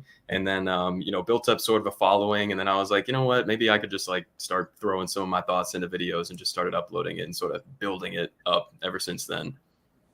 Yeah, that's generally how it starts. Something enrages you. Have you ever noticed people don't jump in because they're happy with things? I say that all the time. Like, I really wish that I had a representative that was just not a corporate whore and just did her job. Yeah. I wish I had that. If I had that, then I would have never gotten involved in any of that. Like, that's not the preferred method, you know? And that's, so it's like, yeah, if everything was going well, you wouldn't have felt the need to jump in. Yeah, for sure. I mean, it would. Yeah, I don't think I would be making videos or like, you know, putting my thoughts out there if everything was sort of just like fine, if everything was sort of just like maintaining on a stable track or something. But yeah, I mean, things are just so completely ridiculous when you look. I mean, this is something that I talk with my friends about sometimes because I have a lot of friends that aren't really like that political, and like a lot of them like really the most like, you know, most involved in politics that they get is just on like random side conversations with me. And, you know, when you describe some of these things to people who aren't tracking the day-to-day corruption that is going on behind the scenes, it'll like blow people's minds when you just lay it out for them, and how, not even just how corrupt it is, but how open they are about it and how brazen they are. I mean, it's like in your face, disgusting. I mean, like one of the things that I remember that pissed me off almost more than anything else was back when we had the child tax credit, right? And it like slashed child poverty by a huge amount. I mean, we had like millions of kids who were, you know, pulled out of poverty. Now, obviously there's like, you know, a bunch of flaws with how we calculate poverty in this country and all of that. But, you know, it helped millions and millions of people maintain some semblance of stability, at least temporarily. And then like the arguments that were put forward by guys like Joe Manchin to let that provision die. I mean, he was literally saying, even though we had all of the data on this, even though we knew what people were spending this money on, and it was on like basic life necessities, housing, clothing for their kids, food, and all of that stuff. I mean, he was going out there and saying, oh no, mothers are actually spending this on drugs. And that's why we should end the child tax credit and, you know, plunge millions of children back into poverty. Yeah. And I'm like, what is going on here? Or even the, you know, the negotiations surrounding the initial $3.5 trillion Build Back Better plan, which had a ton of really good provisions in it at the time. And then you have just like a handful of corporate ghouls like Sinema and Manchin, and like the track is right there for everybody to see. Like, okay, this guy is against the certain provisions of investing in addressing climate change. And oh, he also just so happens to be like a millionaire coal baron who has direct financial stakes in maintaining the fossil fuel industry. And he also, you know, is taking massive swaths of donations from the fossil fuel industry. And it's like, this shit is not complicated. I mean, it makes my job super easy when I'm talking about these things, because it's like, it's right there. If anybody wants to look at it, it's right there in your face. And yet we have like a establishment, a corporate media ecosystem where they just don't even like talk about these things, or they just sort of accept it as the default. I mean, there were no corporate outlets at the time who were talking about these negotiations seriously. And they still to this day call people like Sinema and Manchin like so-called centrists or moderates. And it's like, maybe they're centrists in, you know, the DC swamp or whatever, but they're not centrists among the American people. right? I mean, there's just like direct conflictions. I mean, there was polling data at the time during Build Back Better and those negotiations that showed that a vast majority of West Virginia residents wanted the $3.5 trillion. You had like coal miners from West Virginia who were going out there and advocating for the climate provisions that were in that. And then Joe Manchin has the audacity to be like, oh, well, I'm just coming from a conservative state. What am I going to do? You know, I have to represent my conservative voters. And it's like bullshit. I mean, that's absolute nonsense. You're just corrupt. And so, you know, obviously that opens the lane for a lot of people who have, you know, channels like yours and mine that, you know, that's kind of our job, I guess, is to fill that gap in what is supposed to be, you know, a free press in a so-called democracy where their whole job is to, you know, confront the centers of power in this country. And they're just refusing to do it because they're, you know, they have the same. They are the centers of power. Right. They have the same exact financial interests as, you know, the politicians and the you know, capitalists and the companies that fund those politicians as well. Yeah, it's funny you bring up Joe Manchin because we made our pick for 24. OK, so our pick, the team that we want, president and vice president, because these are the people that have the real power. OK, Manchin parliamentarian for 24. We're going with Manchin and parliamentarian. I don't know her name, so we just call her parliamentarian. Well, I don't know her name either. Because, you know, no, I mean, she is who she is, whatever. It doesn't matter. And that position changes. It's not even an elected position. Yeah. So who cares? But Manchin parliamentarian, guys, that's where the real power in the party is right there. Apparently, they are the reason we cannot get anything done. Yeah. So I actually think it wouldn't matter because if it weren't Joe Manchin, there would be another baddie. That's just it's professional wrestling. It's not necessarily him. He is completely disgusting. Pay attention to what's going on in Michigan. Representative Slotkin, a CIA darling, as a matter of former CIA. Oh, well, you're never former CIA, you're always CIA. Representative who's now running for the U.S. Senate. And it is pretty obvious that if she were to get in there, she's the next Kyrsten Sinema, that she'll just fill that role of the rotating villain of, well, you know, we really want to get this policy done, but we just can't get it done. And this will always repeat itself, always. Yeah, So, I mean, you know, we saw this with Obama as well. I mean, you know, how large of a majority did he have under his administration? And you're still essentially, you know, super majority. You're still passing like right-wing healthcare legislation. I mean, they will limit themselves. I mean, it's not, you're right. I mean, it's not, you know, Democrats like to claim, the media likes to claim like, oh, you know, Joe Biden, he's doing as much as he could possibly do. It's a tough split in the 50-50 Senate and all of that. It's like, come on, what are you talking about, man? He's not even trying. Like, he's not even pretending to try to challenge, you know, even Republicans. I mean, maybe lately on like Social Security, he's been a little bit better on like pushing back against them, but like he's not even willing to challenge Republicans, let alone members of his own party who are just completely eviscerating his entire agenda. They don't have to do it, but they don't have to do anything right now. It's They don't divided. care. It's divided government. Yeah, and now, I actually believe that people like Democrats, people like your Nancy Pelosi's of the world, they prefer having a Republican in the White House. They prefer being in the minority party because that way they don't have to do anything and they have all the unlimited like excuses as to why. And so I think they prefer it. And that's the thing. So no, Joe doesn't care. What does Joe care one way or the other about a $15 minimum wage? Joe doesn't care. Joe will tell you that when he was a kid, you'd work full time and you'd be able to take care of yourself and everyone should just pull themselves up by their bootstraps. You know, when I went to college, I had a semester, I paid $300. Can you believe that? Yes, I can, because college used to be actually college affordable. Was really no, it was expensive. That was a lot of money back in the day. Only today it would be about $1,000, whereas the average college today is about $35,000 or something like that. It's such a racket, and everyone knows it's a racket. And at this point, it's like, are you going to cancel student debt? There's no point in canceling student debt if you're not going to make public colleges and trade schools tuition free, because the same problem will repeat itself. People want to get an education, they want to learn a skill, but they have to pay through the nose, literally, in order to get that education. So if we're not arguing for how do we better society. I paid off law school last year and I graduated law school in 2000. Well, my sister's in law school right now, so I'm sure she's going to be saddled with that for, you know, probably a couple decades at least. It's ridiculous. It's ridiculous. And it's not serving anybody except for the people that profit at the top. It's not serving us as a society as a whole, you know, for people to have, you know, no motivation to get an education. We actually incentivize people to be stupid. And it is by design. And then you hear people that are in our class in the working class that are not the owner class, and they actually jump on board with the owner class with this attitude. Well, I had to pay for my education, and so now you got to pay for your education.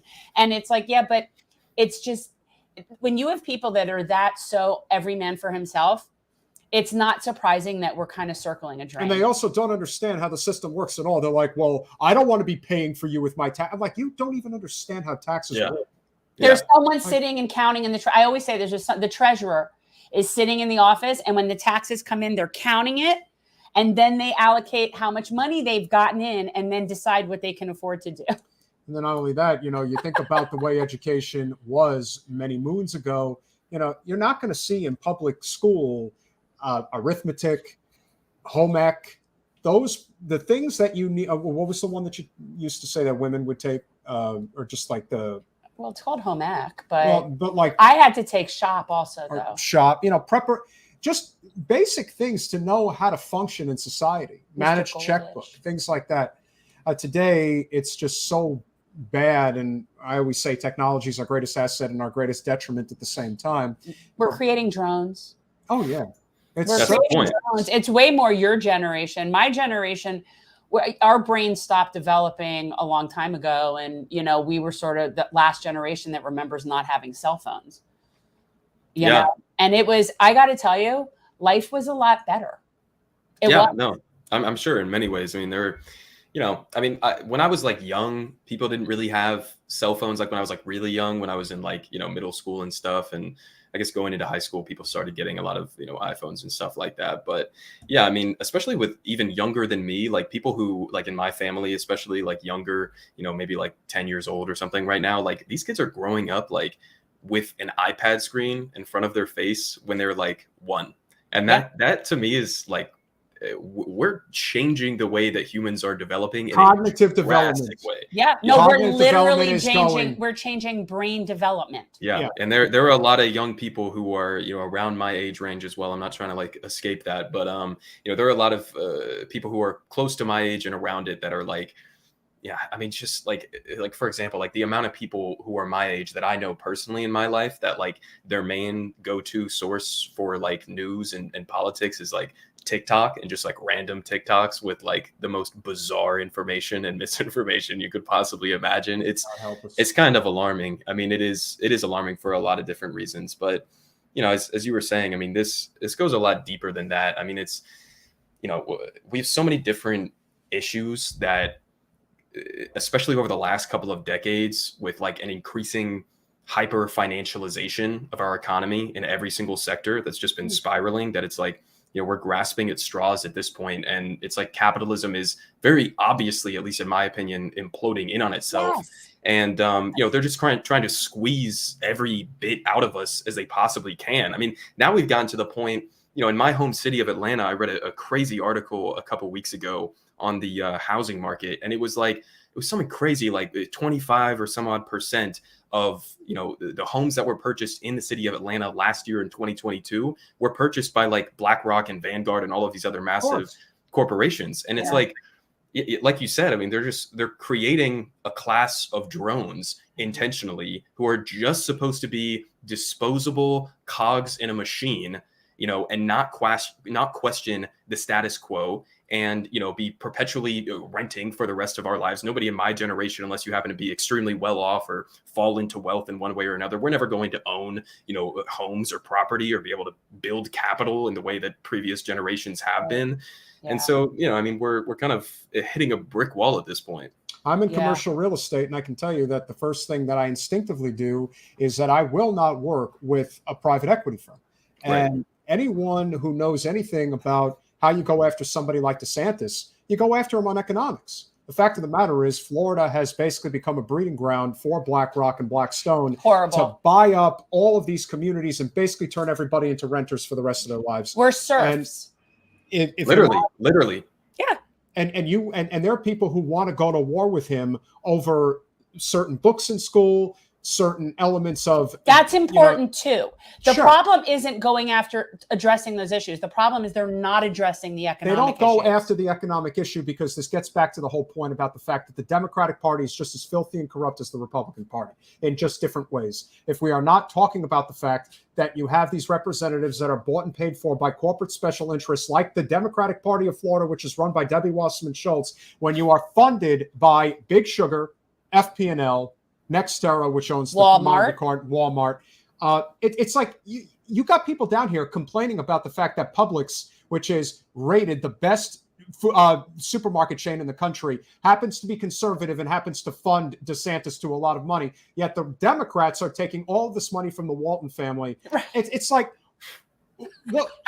Where do you think? Where are you winning? Where do you think you're winning on this argument? You're not. Did you see the Russell Brand clip with him on? Yeah. Okay, so that's the same thing. We're like I can't remember that guy's name. And He, you know with what? a straight face, was actually saying that MSNBC was the real news and Fox was propaganda.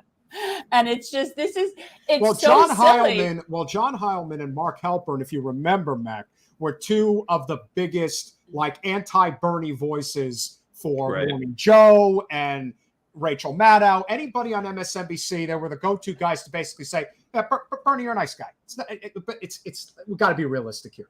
And so Russell comes on, and even something as simple as just talking about the fact that whether you agree with ivermectin or not, they were saying that humans were taking horse paste. And if there was maybe a handful, no surprises, that there could have been a couple of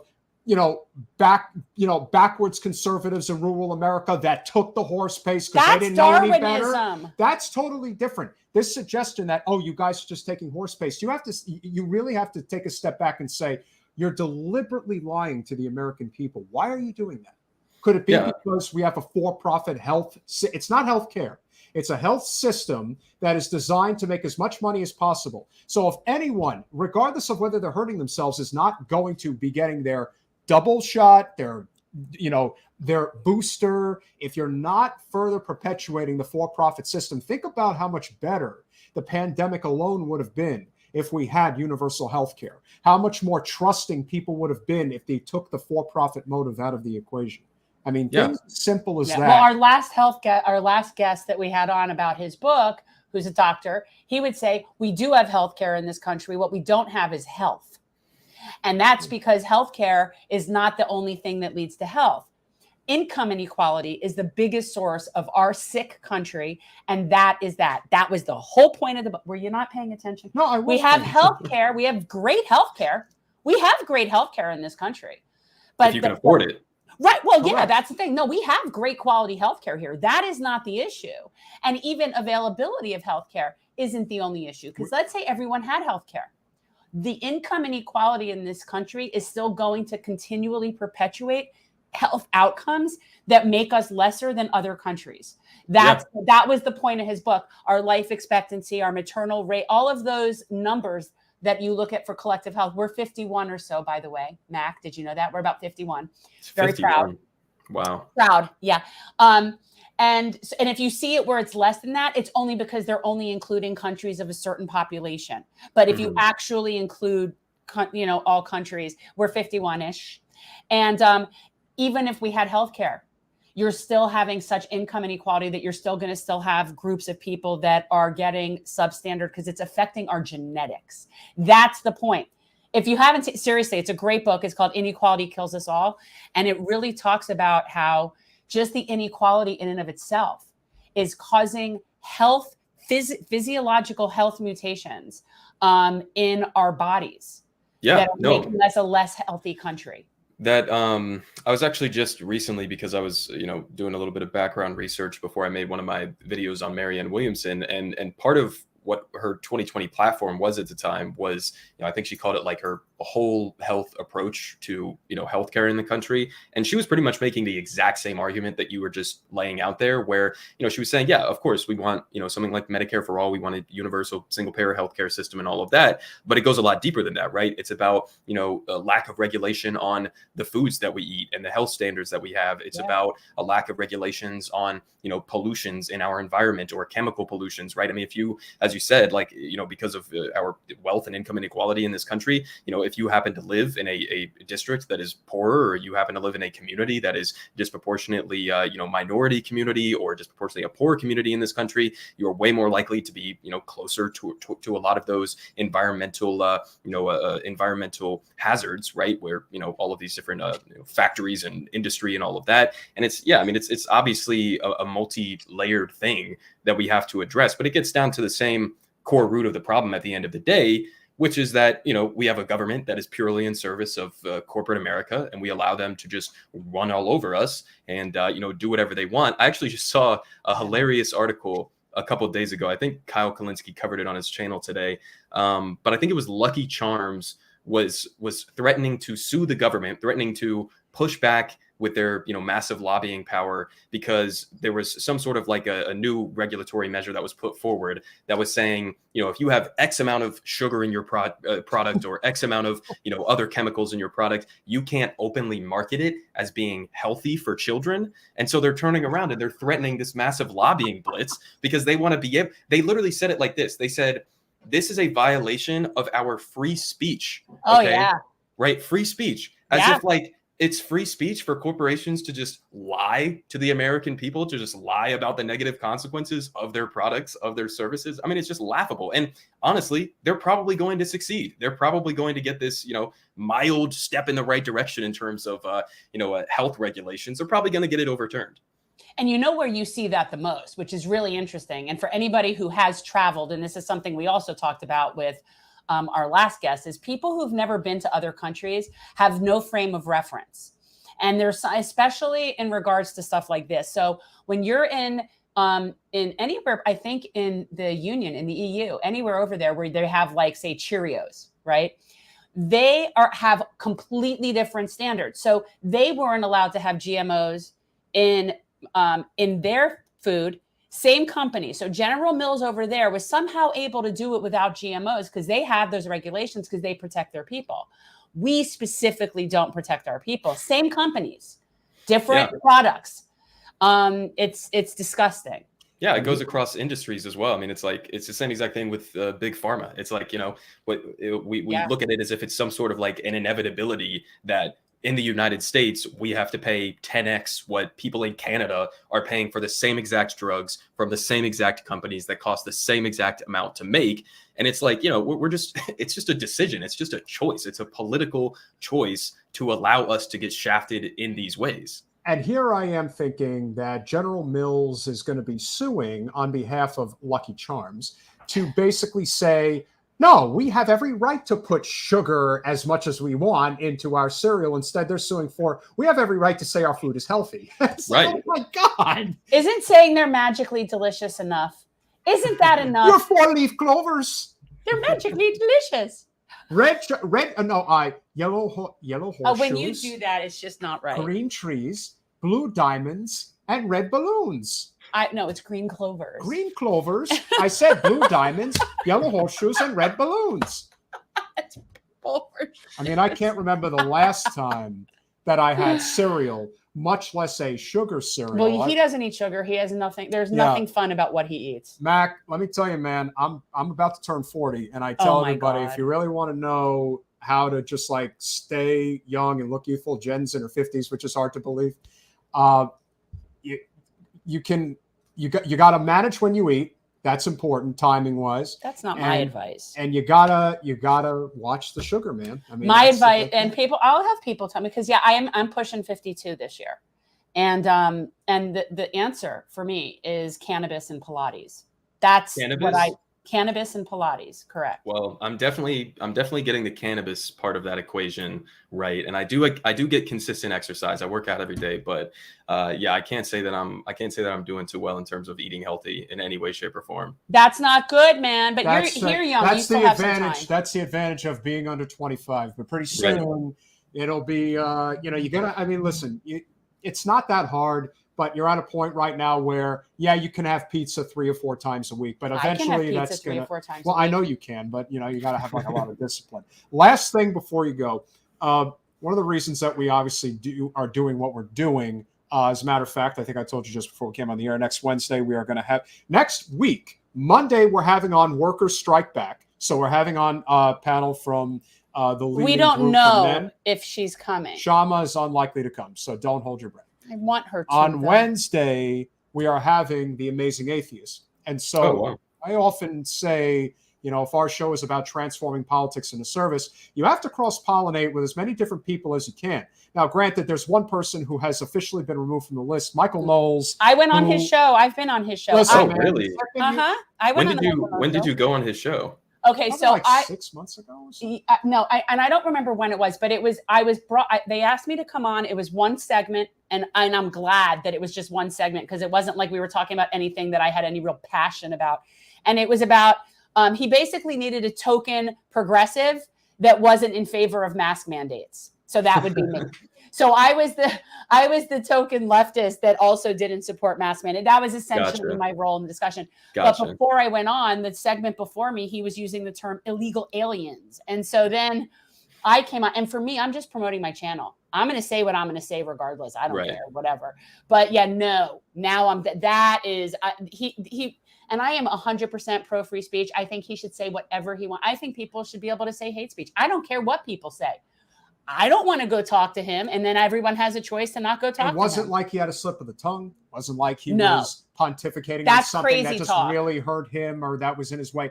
He stood on the stage at CPAC for millions to hear and say, we have to eradicate trans people. I'm like, no, and he didn't say trans people. He said transgender ideology or whatever it was. Transgenderism. And he's saying, oh, that's a distinction. The hell it is. That's a distinction with no difference.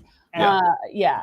I'm not down with that. And I got to tell you, if you've ever seen like the candid photos of him, like when he's smiling, it looks like an alien is trying to. It does. No, for real, it does. From his body. It's very uncomfortable. It's kind of like that with all of them. It's like they're trying. Yeah, they're trying to figure out how to be a human. It's honestly bizarre. I don't think any of them would have me on their shows. Honestly, I've had some back and forth with Matt Walsh before. I don't think I've ever gotten into it with Michael Knowles, but yeah, I mean, I've gotten into it with a lot of guys like Ian Miles Trong, that weird dude who's always posting on Twitter, and I've had a lot of.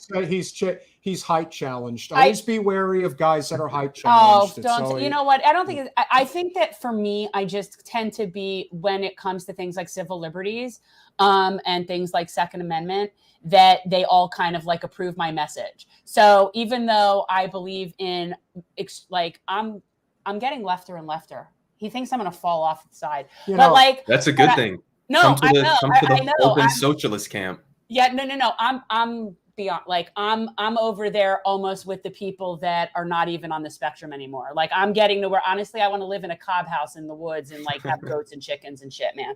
And I don't care about borders, and I don't care about what country you're from, and people are people. Like, that's where I'm going. People are people. Yes. So I'm like way over there, but like they like that I'm very strong about civil liberties, including I don't have a problem with the Second Amendment. And a lot, of course, I get crap from the progressives, and I don't take a big stand on that. Well, real progressives and actually real libertarians actually have a lot more in common than they're willing to admit. Now, of course, when it comes down to the foundation of economics, particularly when it comes down to modern monetary theory, you talk to a libertarian about, I mean, we had Clint Russell on our podcast, just like a couple of weeks ago, and his explanation regarding modern monetary theory was somebody who, with all due respect, doesn't understand economics. No. So no. It is what it is. But if we're willing to stand I'm willing to stand with him on the same side and be anti-war, and we could, like, you got to work on what we agree with. Correct. That's what we're trying to do. You'll have somebody like a Clint Russell who is a true principled libertarian, and I've seen him call out Jack Posobiec.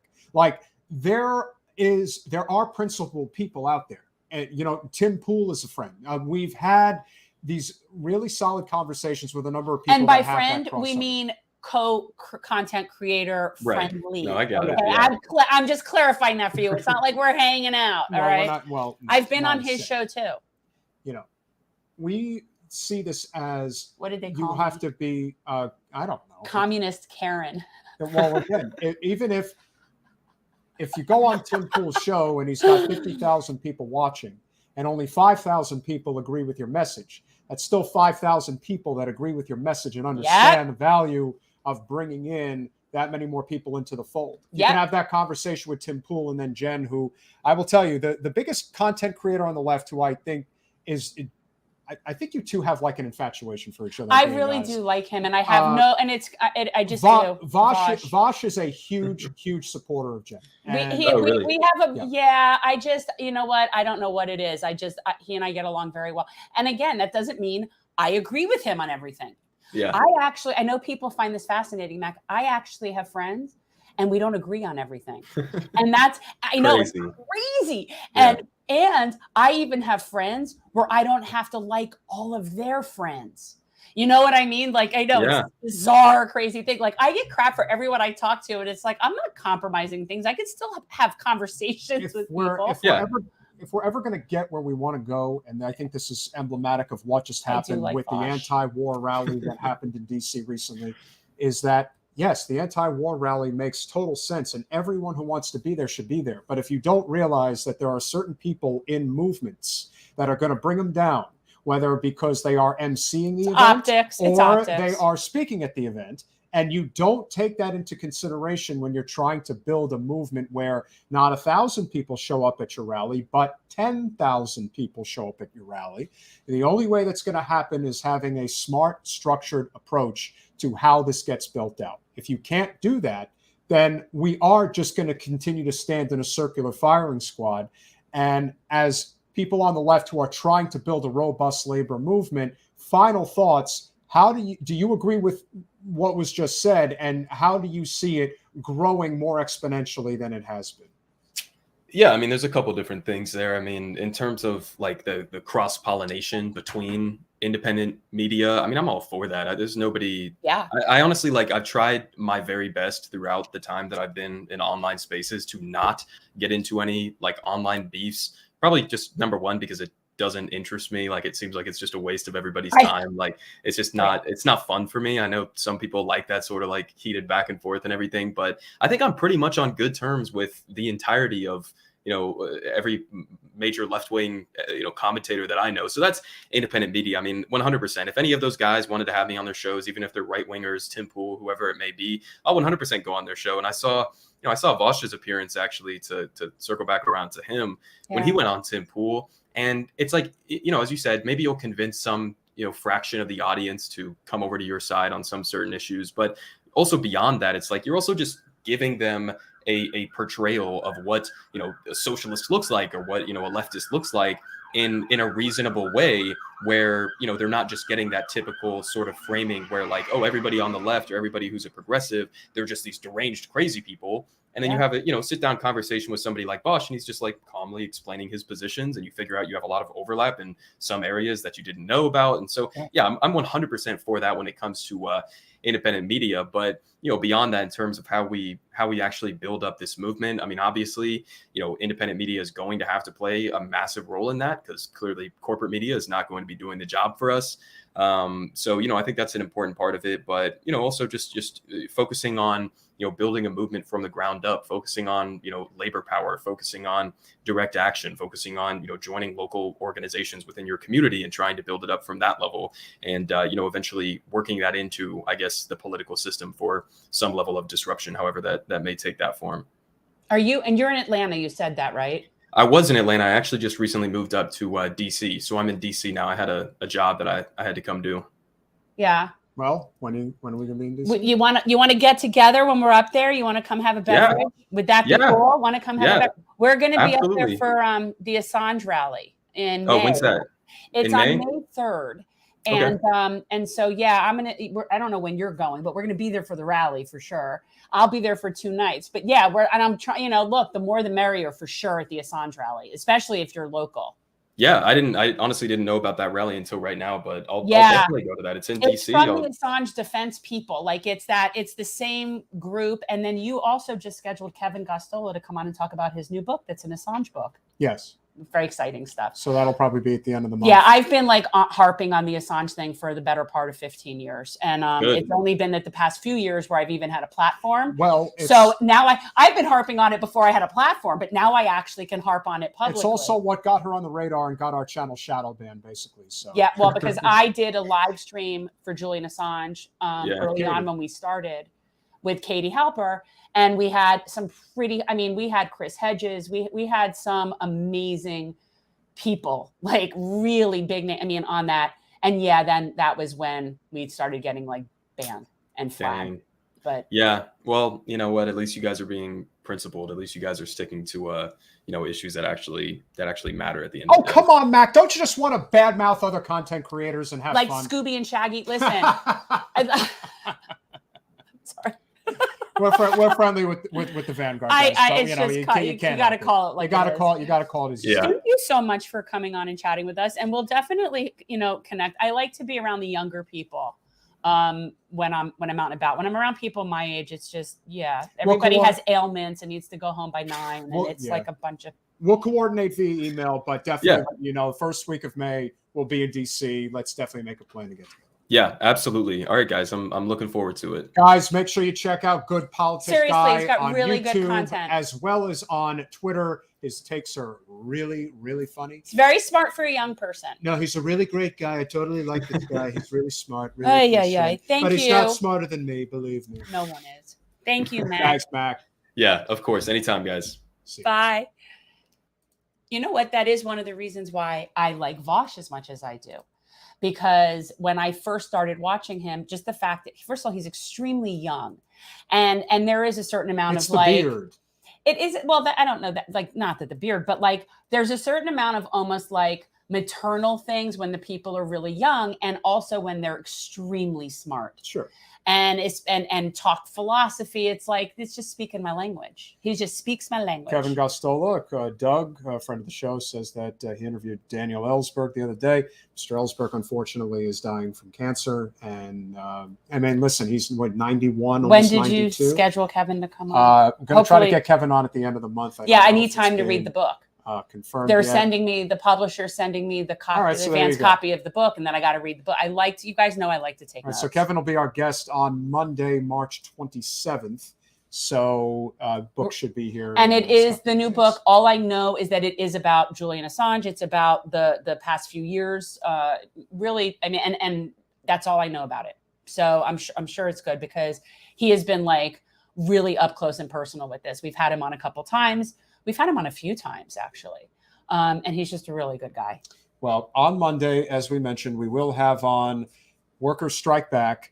On Wednesday, we will have on two very important guests on Wednesday. So on Wednesday, we will first be speaking with the new chair of the Florida Democratic Party, Nikki Fried, former Commissioner of Agriculture and former candidate for governor of Florida. So there will be a lot to talk about there.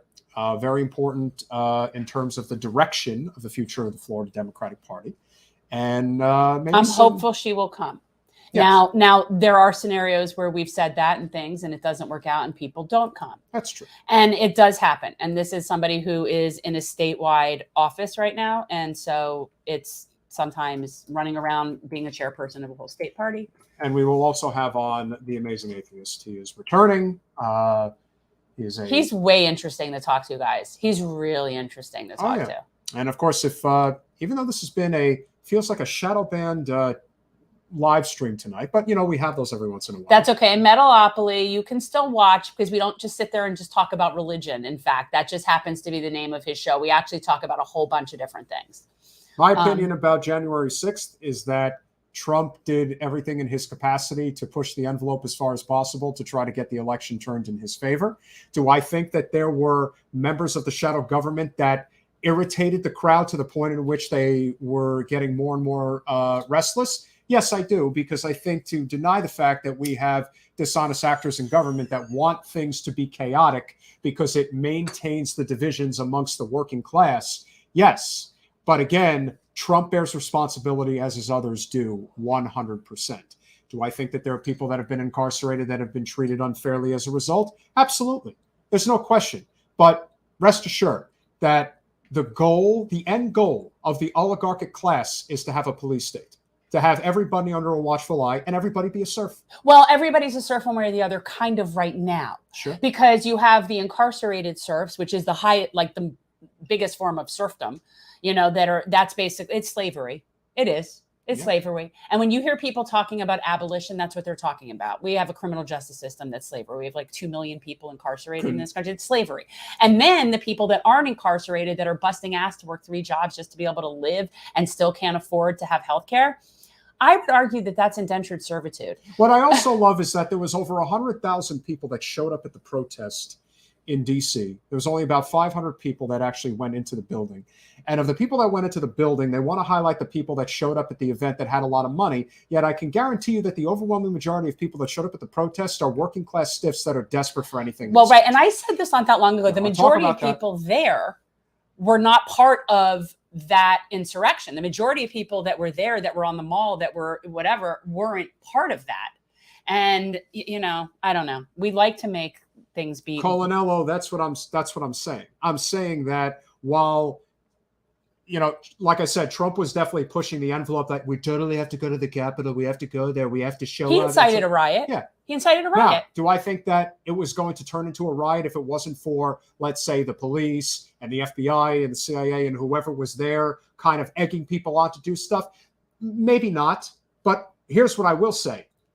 How did they get into the Capitol? Well, and that's something that's interesting. So if we do have the largest police military state in the world, which we do. And we certainly have it in DC. I can assure you of that. Right. And if you have that, and if you even have word that something like this could happen. No one is getting in that building. But see, here's the thing. No like, one. What would you would think there'd be preparation unless they wanted this to happen to some extent to make it look as well.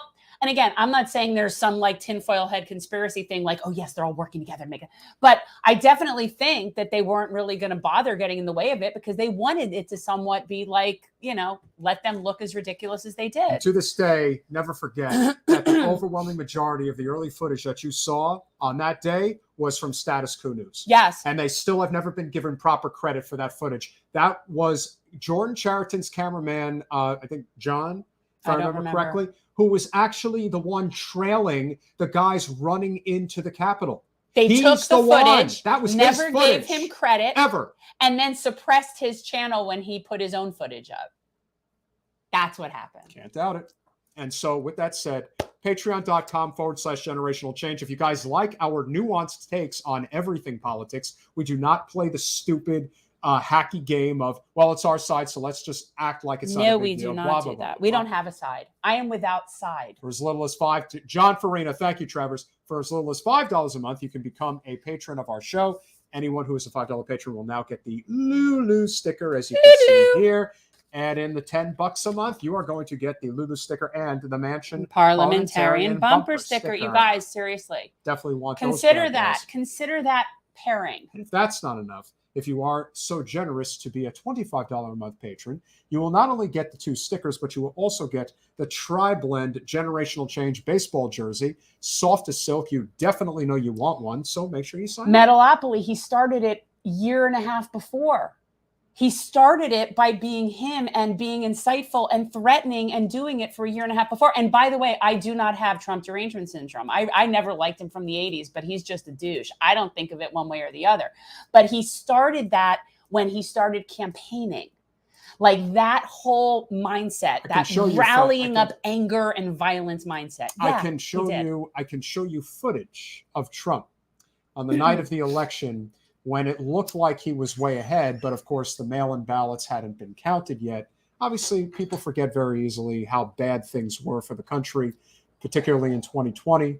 I mean, my whole business was shut down. I didn't have a means for really making a living. I had to find different paths. And so for so many people who were afraid to, let's say, stand in line to vote, many people were choosing to vote by mail. Trump was telling his supporters not to vote by mail, and that by counting the votes on election night, when only X amount of states had been called, he was nowhere near the 270 threshold in order to win the election. He's saying, we're counting the votes, and it looks really great, and it looks like we're going to win. As a matter of fact, we did win. So when you start talking like that, you incite people. You incite people to basically say, oh, well, I guess you stole it from us then. Right. When you say things that aren't true, and you know people believe you, and you know that there's a responsibility in what you say, well, in theory, there should be, then yeah, that's inciting.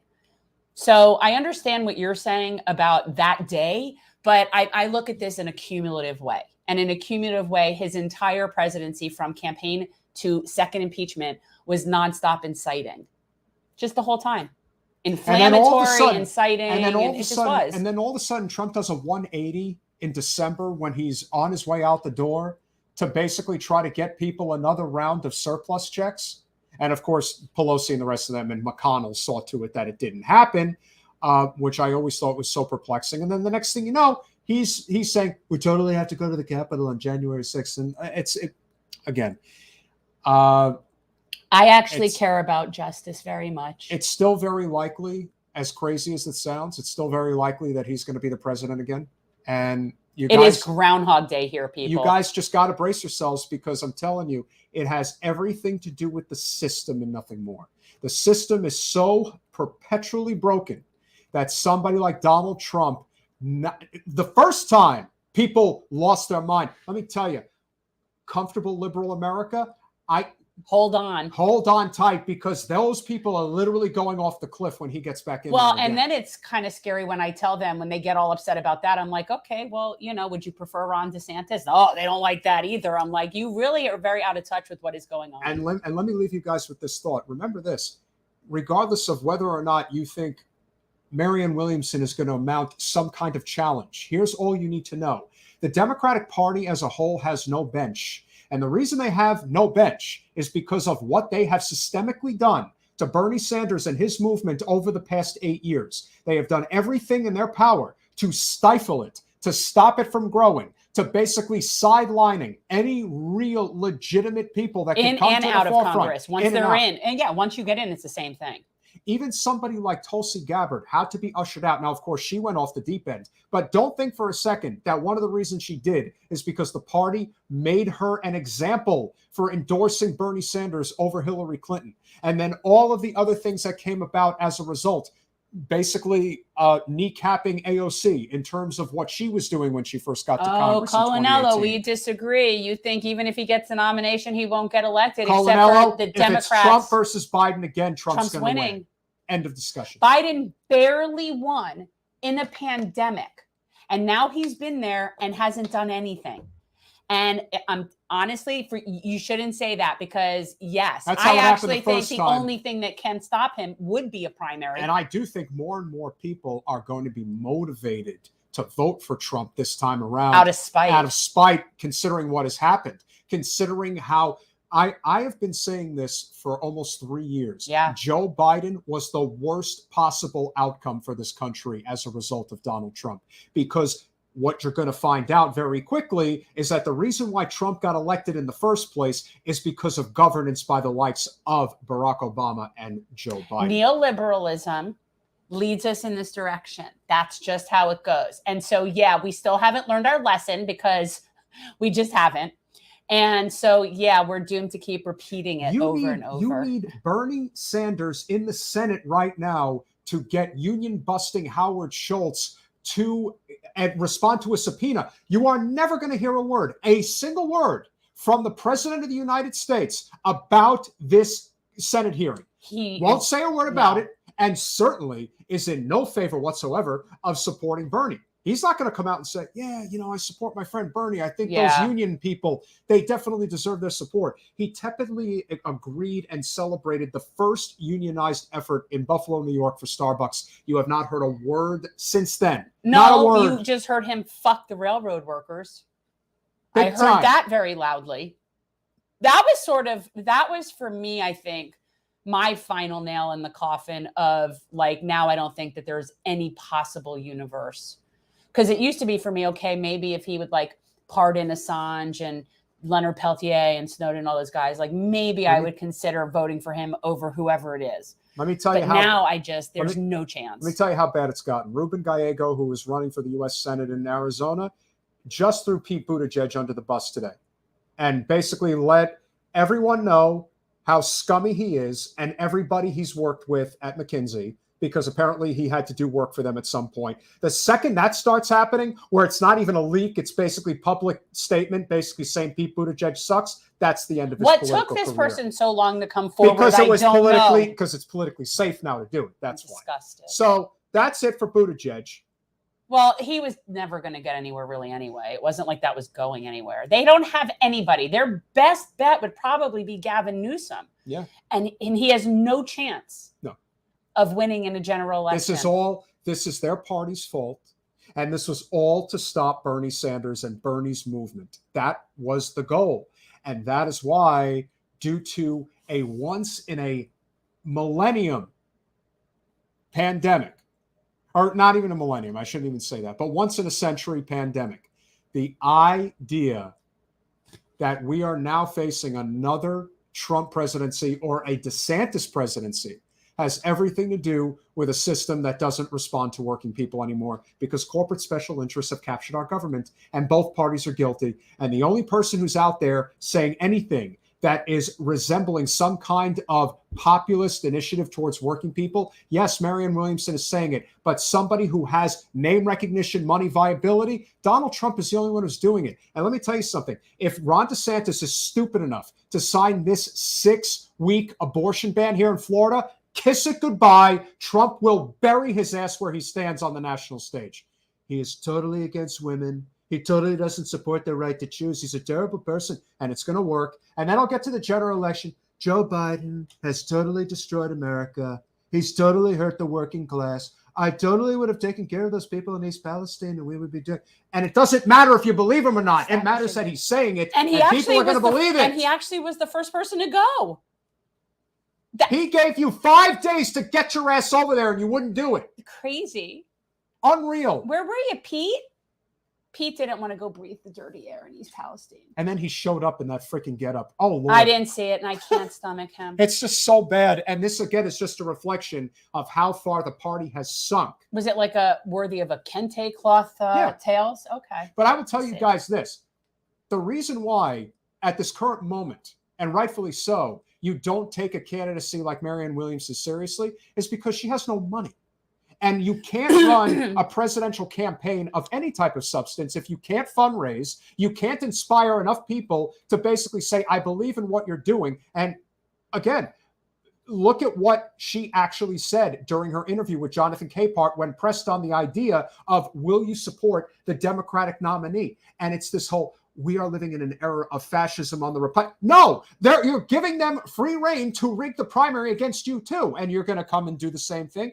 It's not going to work. No one's going to believe you, and no one's going to put up their money and their fighting effort to do that. I just think it further serves to deflate a movement that's already so deflated since how Bernie was treated. I just think it's taking time and money and resources away from building a bench and races that would be infinitely more viable at local and congressional levels. And that it's just, it's silly. I'm not saying here and now that Donald Trump is going to be the president of the United States again, but heed our words and our warning.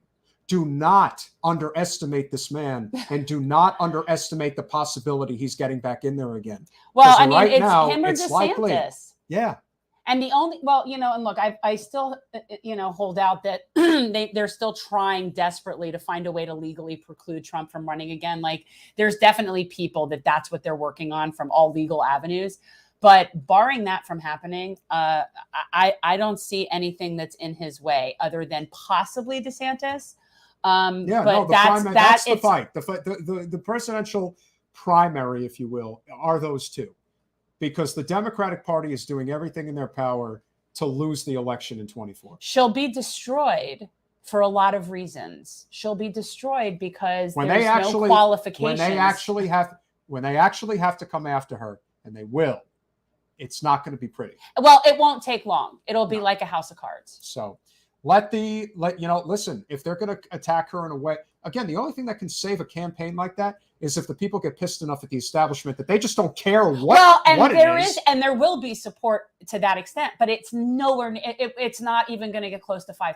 So it doesn't matter. It just unless takes we're looking time at and a resources. scenario where, remember, the reason why Bernie's campaign in 2016 was so spectacular is because people were actually turning their own homes into campaign offices, because the Democratic Party saw to it at the local level whether in South Carolina, New Hampshire, Iowa, or anywhere in between, that if you go to a local Democratic Party office, you will find nothing for Bernie Sanders. Everything is there for Hillary Clinton. Just as they were doing systemic rigging of the primary throughout, people decided, no, I'm going to fight for this man, and I'm going to fight tooth and nail for this man. If you are not seeing people fight for Marianne at that kind of a level, it's not going anywhere. And the thing is that the kind of person who can get that is somebody who really speaks to working class people and somebody who really speaks to labor. And the other thing I would suggest, and again, look, this is something that is just the truth. And as soon as people start digging, but it's like, there needs to be certain base qualifications for being the chief executive of this country. There do. I'm sorry, this is not Congress where it's the people's house and you just want everyday Joe just in there. There are certain base qualifications to be the chief executive officer of this country. I would suggest that people have either executive work experience or education. Higher education would be helpful. Business education might be helpful. I would suggest that previous elected experience would be helpful. But in general, somebody that has executive work experience, there needs to be basic qualifications. And the bottom line is she doesn't have any. Best hope that you can hope for is that if just by some miracle she figures out a way to garner a substantial amount of support because the Democratic Party sees to it to keep Biden right where he is, and it is the two of them going head to head. The one advantage that Marianne would actually have is the fact that Biden is the president, and if she's for real, could actually negotiate real terms for the left because he has executive action at his disposal. But she already just said she would jump on board. So either you're going to actually do something legitimate by saying, if you want the support, you're only getting it. And don't give me this after the election. No, you could do it right now. Now, she ain't no Shama Sawant. So that's the fighting spirit that one needs. Now, I don't mind her approach in terms of how she speaks. That's fine. But what I'm saying is you are either going to fight like you need to fight, or it's not going anywhere and we're just going to waste more time. She'll definitely get all the anti-Biden votes in the party. There's a lot of them out there. Yeah, no, she'll get that. The truth is that most people don't participate in primaries in general. Voter turnout is exceptionally low, and it won't be enough people. And let's just leave on this idea of the fact that they have completely changed the primary around to make South Carolina the first state, and this is the only thing, if I'm Marianne, that I would be banking on right now. The fact that you have pissed off New Hampshire so badly that they might just rally behind her just to give an FU to the party, that is the only way that she could garner real momentum. Is that possible? It's lightning in a bottle, but that's the only thing you could hope for. It's a small enough state. You can run your whole way through it. And much like Buttigieg put all his money in Iowa, if I am thinking like if I'm advising Marianne, I'm putting all my money in New Hampshire because the people already there don't like Biden to begin with. Now they've added the extra layer of the Democratic Party has taken what has been the first in the nation for over 70 years just because they are so willing to be transparently corrupt. And we have to really end this discussion regarding how everyone's like, oh, the Republicans just cheat the electoral process. It sucks both ways. No two ways about it. And that's what you got to look at. That's, that's the deal. Honestly, I just hate to see resources wasted. And guys, make no mistake that I actually do support campaigns, even when the idea isn't to necessarily win because it creates further momentum and service in the community and whatever. But that's really only something that works locally or in congressional level where you can create communities and support networks based on your campaign that keep going forward. When you do it on the presidential level and you're doing it as the grassroots candidate, you're siphoning a lot of resources from around the country from working people in theory that would be better used in more viable races that would serve them better. And so I'm not a fan of the whole thing. I think it's a vanity project. So there is and that. At the end of the day, it's, we're all ready for an outsider, Canelo. We agree with you know what? But the outsider needs needs to be somebody coming up from labor or from the grassroots or somebody with any amount of qualifications. I nominate Chris Smalls. Yeah, I mean, just somebody with some amount of qualifications. Being on Oprah is not a qualification. Writing a book about someone else's book is not a qualification. And I think that people are looking for some sort of savior, just like they do with, and, first of all, politicians should not be your saviors. No. And second of all, you know, as desperately as we want somebody, that doesn't make it be so. You can you square peg round hole. Remember to like, subscribe, share, do all those wonderful things we ask you guys to do all the time, because we know you guys are super awesome supporters. You know, even though our show gets shadow banned, it is really great to see Travers, Dirtbag, Metalopoly, Colinello. All different. You guys have been sticking around for 2 hours, and those that, you know, we may not have a huge following, but we have a committed following. Yes. And we're very appreciative of that. So be on the lookout for some really great clips. Also, our shorts are making us grow our channel a little bit. Exactly. But, the parliamentarian is infinitely more qualified to run for president. Maybe the parliamentarian should run for Trump. I'm not kidding. So, like, subscribe, share, do all those wonderful things. Remember, on Monday, workers strike back. Wednesday, Nikki Fried and Amazing Atheist. We'll see you next week. Bye, guys.